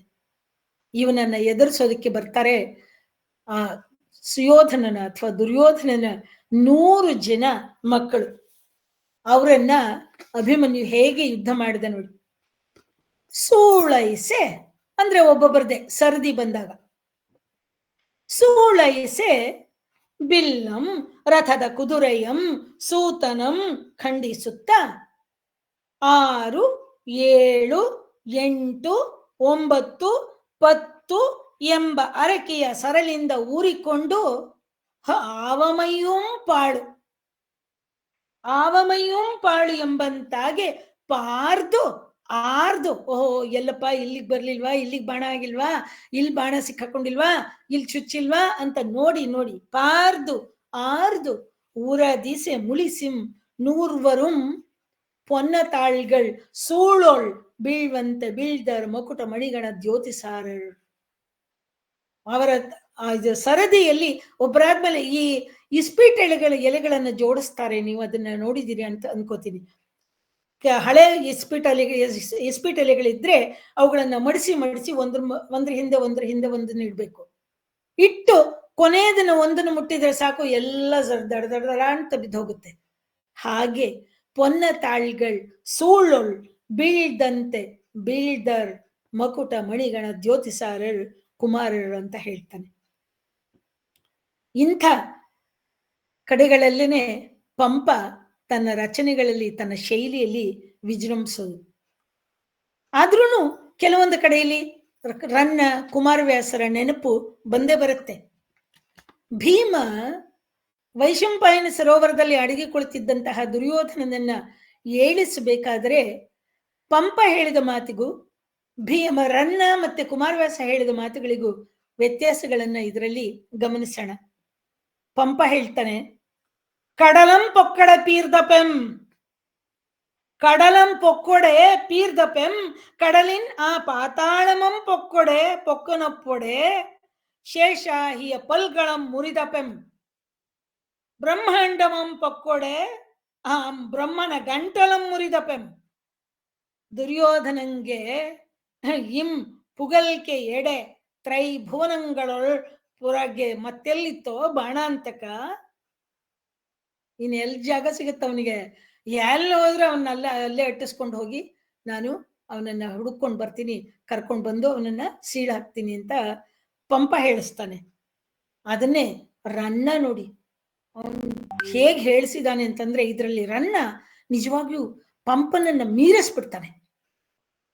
ಈ ಬೂತು ಎನ್ನ ಸರಂಗೇಳ್ದೊಡಲ್ಲದೆ ಪರಮಡದು,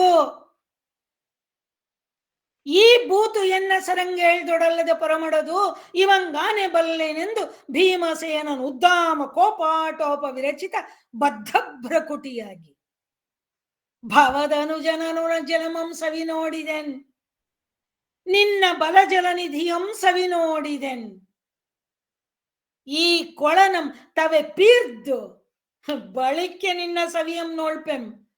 ನೀನೇನ್ ಎದ್ದು ಬರ್ಬೇಡ, ನೀನ್ ಅಲ್ಲೇ ಕೂತ್ಕೊಂಡಿರು, ಈ ಕೊಳ ನೀರನ್ನೆಲ್ಲ ಹೀರ್ಬಿಡ್ತೀನಿ, ಆಮೇಲೆ ನೀ ಎಲ್ಲಿ ಹೋಗ್ತೀಯ, ನಿನ್ನ ನಾನು ಹಿಡ್ಕೊಂಡು ಬರ್ತೀನಿ ಅಂತಾನೆ. ಹರಿ ಸಂಧಾನಕ್ಕೆ ಒಂದೊಂದು ಅವಗಡಿಸಿದ ಅಹಂಕಾರ ಮೇಲಿತ್ತೋ, ಕೇಶಾಂಬರ ಕೃಷ್ಟಿಯಂ ಮಾಡಿಸಿದ ಮದಮದೆಲ್ಲಿತ್ತೋ, ಕೌಂತೆಯರಂ ಮಚ್ಚರದಿಂ ಕಾಂತಾರದೊಳ್ ತಿರ್ರನೆ ತಿರುಪಿದ ಸ್ವರ್ಕೀಗಳೇನಾದುದೋ. ಅವಾಗೆಲ್ಲ ಮಾಡಿದ್ಯಲ್ಲ ದುರಹಂಕಾರದಿಂದ, ದ್ರೌಪದಿಯ ಸೀರೆಯನ್ನು ಸೆಳೆಸ್ತೆ, ಅವಳ ಕೂದಲನ್ನು ಸೆಳೆಸ್ತೆ, ನಮ್ಮನ್ನ ಕಾಡಿನಲ್ಲಿ ಅಲ್ದಾಡಿಸ್ತೆ, ಕೃಷ್ಣ ಸಂಧಾನಕ್ಕೆ ಬಂದು ಕೇಳಿದಾಗ ಆಗಲ್ಲ ಅಂತಂದೆ. ಇದೆಲ್ಲ ಅಹಂಕಾರ ಇತ್ತಲ್ಲ, ಆ ಅಹಂಕಾರ ಇವಾಗೆಲ್ಲ ಹೋಯ್ತಪ್ಪ ಅಂತ ಕೇಳ್ತಾನೆ. ಅವನ ಕೋಪ ಅಳರ್ದು ಕೊಳೆ ಭೀಮ ಕೋಪ ಅನಳನ್, ಎಲ್ಲ ಕಡೆಗೂ ಆ ಕೋಪ ಹರಡ್ಕೊಂಡ್ಬಿಡ್ತಂತೆ. ಅಳರ್ದು ಕೊಳೆ ಭೀಮ ಕೋಪ ಅನಳನ್ ಎಸರ್ವೈದಿಟ್ಟ ಜಲದೊಳ್ ಮೊರುಗಿದುದು, ಆ ಕೊಳದ ಜಲಂ ಏಯ್ದೆ ಕಾಯ್ದು ಎಸರೊಳ್ ಕೂಳ್ ಕುದಿವಂತೆ ಕುದಿದ ವನಿನಿಷ ತತಿಗಳ್. ಎಷ್ಟು ಚೆನ್ನಾಗಿದೆ ನೋಡಿ ರನ್ನನ ಆ ವರ್ಣನೆ. ಹೆಸರೊಳ್ ಕೂಳ್ ಕುದಿವಂತೆ ಕುದಿದವು ಅನಿಮಿಷತತಿಗಳು. ಅನಿಮಿಷತತಿಗಳಂದ್ರೆ ಮೀನುಗಳು. ಹೆಸರಿನಲ್ಲಿ ಅನ್ನಕ್ಕೆ ಹೆಸರನ್ನ ಇಟ್ರೆ ನೀರು ಕುದ್ದ ಮೇಲೆ ಅದರೊಳಗೆ ಅಕ್ಕಿ ಕಾಳು ಹಾಕ್ತಾರೆ. ಆ ಅಕ್ಕಿ ಕಾಳುಗಳು ಒಂದೊಂದೇ ಮೇಲೆ ಕೆಳಗೆ ಕುದಿಯುತ್ತೆ. ಇವಾಗ ಕುಕ್ಕರ್ನಲ್ಲಿ ಮಾಡ್ತಾರೆ, ಅದೆಲ್ಲ ಗೊತ್ತೂ ಆಗಿರಲ್ಲ ಅವರುಗಳಿಗೆ. ಈ ತರ ಒಂದು ಮಾಡೋಕ್ಕಿರತ್ತೆ ಅನ್ನೋದು ಗೊತ್ತಿರಲ್ಲ. ಇನ್ನು ಆ ಸುಂದರವಾದ ಕಲ್ಪನೆಯನ್ನು ಮಾಡ್ಕೊಳ್ಳೋದು ಬಹಳ ಕಷ್ಟ ಇದೆ. ಅಷ್ಟು ಸುಂದರವಾಗಿ ಆ ಕುದಿಯೋಕ್ ಶುರುವಾಯ್ತಂತೆ. ಆ ಹೆಸರೊಳ್ ಕೂಳು ಕುದಿಯೋ ಹಾಗೆ ಕುದಿಯೋಕ್ ಶುರು ಮಾಡಿದ್ಮೇಲೆ ಇನ್ನು ನೀರೊಳಗ್ ಕುಳಿತಿರ್ತಕ್ಕಂಥ ದುರ್ಯೋಧನ ಏನಾದ, ಆ ರವಮಂ ನಿರ್ಜಿತ ಕಂಠೀರವರವಮಂ ನಿರಸ್ತ ಘನರವಮಂ ಕೋಪಾರುಣ ನೇತ್ರಂ ಕೇಳ್ದು ಆ ನೀರೊಳಗಿದ್ದು ಬೆಮರ್ತನು ಉರಗ ಪತಾಕ. ನೋಡಿ ಅವನು ಎಂಥವನು, ಉರಗ ಪತಾಕ. ಅವನು ಉರಗ ಪತಾಕ ಅಂದ್ರೇನು? ಉರಗ ಅಂದ್ರೆ ಏನು? ಹಾವು. ಹಾವು ಶೀತಲಮೈನ ಪ್ರಾಣಿ, ತಣ್ಣಗಿನ ಮೈನ ಪ್ರಾಣಿ. ಅವನನ್ನ ಧ್ವಜದಲ್ಲಿ ಇಟ್ಕೊಂಡಿರ್ತಕ್ಕಂಥ ದುರ್ಯೋಧನ ಇನ್ನೆಷ್ಟು ತಣ್ಣಗಿರ್ಬೇಕಾಗಿತ್ತು. ಹೋಗ್ಲಿ, ಅವನಿರೋದಿಲ್ಲಿ ಕೊಳದ ತಡದಲ್ಲಿ, ವೈಶಂಪಾಯನ ಸರೋವರದಲ್ಲಿ ನೀರಿನ ಅಡಿಯಲ್ಲಿ ಅಡಗಿ ಕುಳಿತುಕೊಂಡಿದ್ದಾನೆ. ಆ ದುರ್ಯೋಧನ ಇವನ ಮಾತುಗಳನ್ನ ಕೇಳಿ ಕೋಪದಲ್ಲಿ ಎದ್ದು ಬಿಟ್ನಂತೆ. ಅವನಿಗೆ ಬೆವತ್ ಹೋಯ್ತಂತೆ. ಇದನ್ನ ಡಾಕ್ಟರ್ ಆಗಿ ನೋಡಿದಾಗ, ವೈದ್ಯಕೀಯ ದೃಷ್ಟಿಯಿಂದ ನೋಡಿದಾಗ ಇದು ಸಹಜ, ಇದೊಂದು ಸಹಜ ಕ್ರಿಯೆ. ಈಗ ನಾವು ಎಷ್ಟೋ ಸರಿ ಹೇಳ್ತೀವಿ, ಅಯ್ಯೋಯ್ಯೋ ಅದು ಅವ್ರು ಮಾತಾಡ್ತಾ ಇದ್ದಾಗ ಮೈ ಕುಚ್ಚು ಬಂದ್ಬಿಡ್ತಪ್ಪ, ಮೈ ನವಿರೇಳ್ಬಿಡ್ತು ನನಗೆ ಅಂತ ಹೇಳ್ತೀವಿ. ಹಂಗ ಹೇಗಾಗೋಯ್ತು ಗೊತ್ತಾ ನನಗೆ. ನಮ್ಮ ಎಕ್ಸೈಟ್ಮೆಂಟ್ ಇರುತ್ತಲ್ಲ, ನಮ್ಮ ಆವೇಶ ಇರುತ್ತಲ್ಲ, ಭಾವಾವೇಶ ಇರುತ್ತಲ್ಲ, ಅದನ್ನ ನಾವು ಹೇಳ್ತೀವಿ. ಅದೇ ರೀತಿಯಲ್ಲಿ ಇಲ್ಲಿ ದುರ್ಯೋಧನನಿಗೂ ಅವನ ಮಾತುಗಳ ಕಾವನ್ನ ಕೇಳಿ ತಡ್ಕೊಳ್ಳೋದಕ್ಕಾಗ್ಲಿಲ್ಲ. ಆಗ ಅವನು ಎದ್ದು ಬರ್ತಾನಂತೆ. ಇನ್ನು ಕುಮಾರವ್ಯಾಸ ಹೇಗೆ ಹೇಳ್ತಾನೆ, ಕೆಡಹಿ ದುಶ್ಯಾಸನನ ರಕುತವ ಕುಡಿದವನು ನಾನಲ್ಲವೇ. ಯಾರು ಅನ್ಕೊಂಡಿದೀಯಾ? ಕೆಡಹಿ ದುಶ್ಯಾಸನದ ರಕುತವ ಕುಡಿದವನು ತಾನಲ್ಲಲೇ, ನಿನ್ನೊಡನೆ ಒಡ ಹುಟ್ಟಿದ 100 ನುಂಗಿದ ಕಾಲಯಮನಲ್ಲ. ಅಡಗಿದೊಡ ಬಿಡುವೇನೆ, ಭಯಜ್ವರ ಹಿಡಿದ ನಿನ್ನನು ಸೆಳೆದು ರಣದಲ್ಲಿ ತೊಡೆಯ ಕಳಚುವ ಮೃತ್ಯು ಭೀಮನ ಕೈಯ ನೋಡೆಂದ. ನಾನು ನಿನ್ನ ಸಹೋದರನನ್ನ ನುಂಗಿದ್ದೀನಿ, ನಿನ್ನ 100 ತಮ್ಮಂದರನ್ನ ನುಂಗಿದ್ದೀನಿ, ಅಂಥದ್ರಲ್ಲಿ ನಾನು ನಿನ್ನನ್ನು ಬಿಟ್ಬಿಡ್ತೇನಪ್ಪ, ಭೀಮನ ಕೈಯನ್ನು ನೋಡುವಂತೆ ಬಾ ಅಂತ ಹೇಳಿ ಇವರು 3 ಜನ ತಮ್ಮದೇ ಆದ ಶೈಲಿಯಲ್ಲಿ ವಿಜೃಂಭಿಸ್ತಾರೆ. ಬಹಳ ಚೆನ್ನಾಗಿ ಆ ಸನ್ನಿವೇಶವನ್ನ ಬರೆದಿದ್ದಾರೆ. ಇದನ್ನ ಓದಿದ ತಕ್ಷಣ ಏನ್ ಜ್ಞಾಪಕಕ್ಕೆ ಬರುತ್ತೆ ಅಂದ್ರೆ, ಬೇಂದ್ರೆಯವರ ಹೂ ಅನ್ನೋ ಒಂದು ಕವನ ಜ್ಞಾಪಕ ಬರುತ್ತೆ. ಅದರಲ್ಲಿ ಹೇಳ್ತಾರೆ ಅವ್ರು ಒಂದ್ ಕಡೆಯಲ್ಲಿ, ಒಂದರಳು ಕುಂದಿಲ್ಲ ಒಂದರಳು ಒಂದಿಲ್ಲ,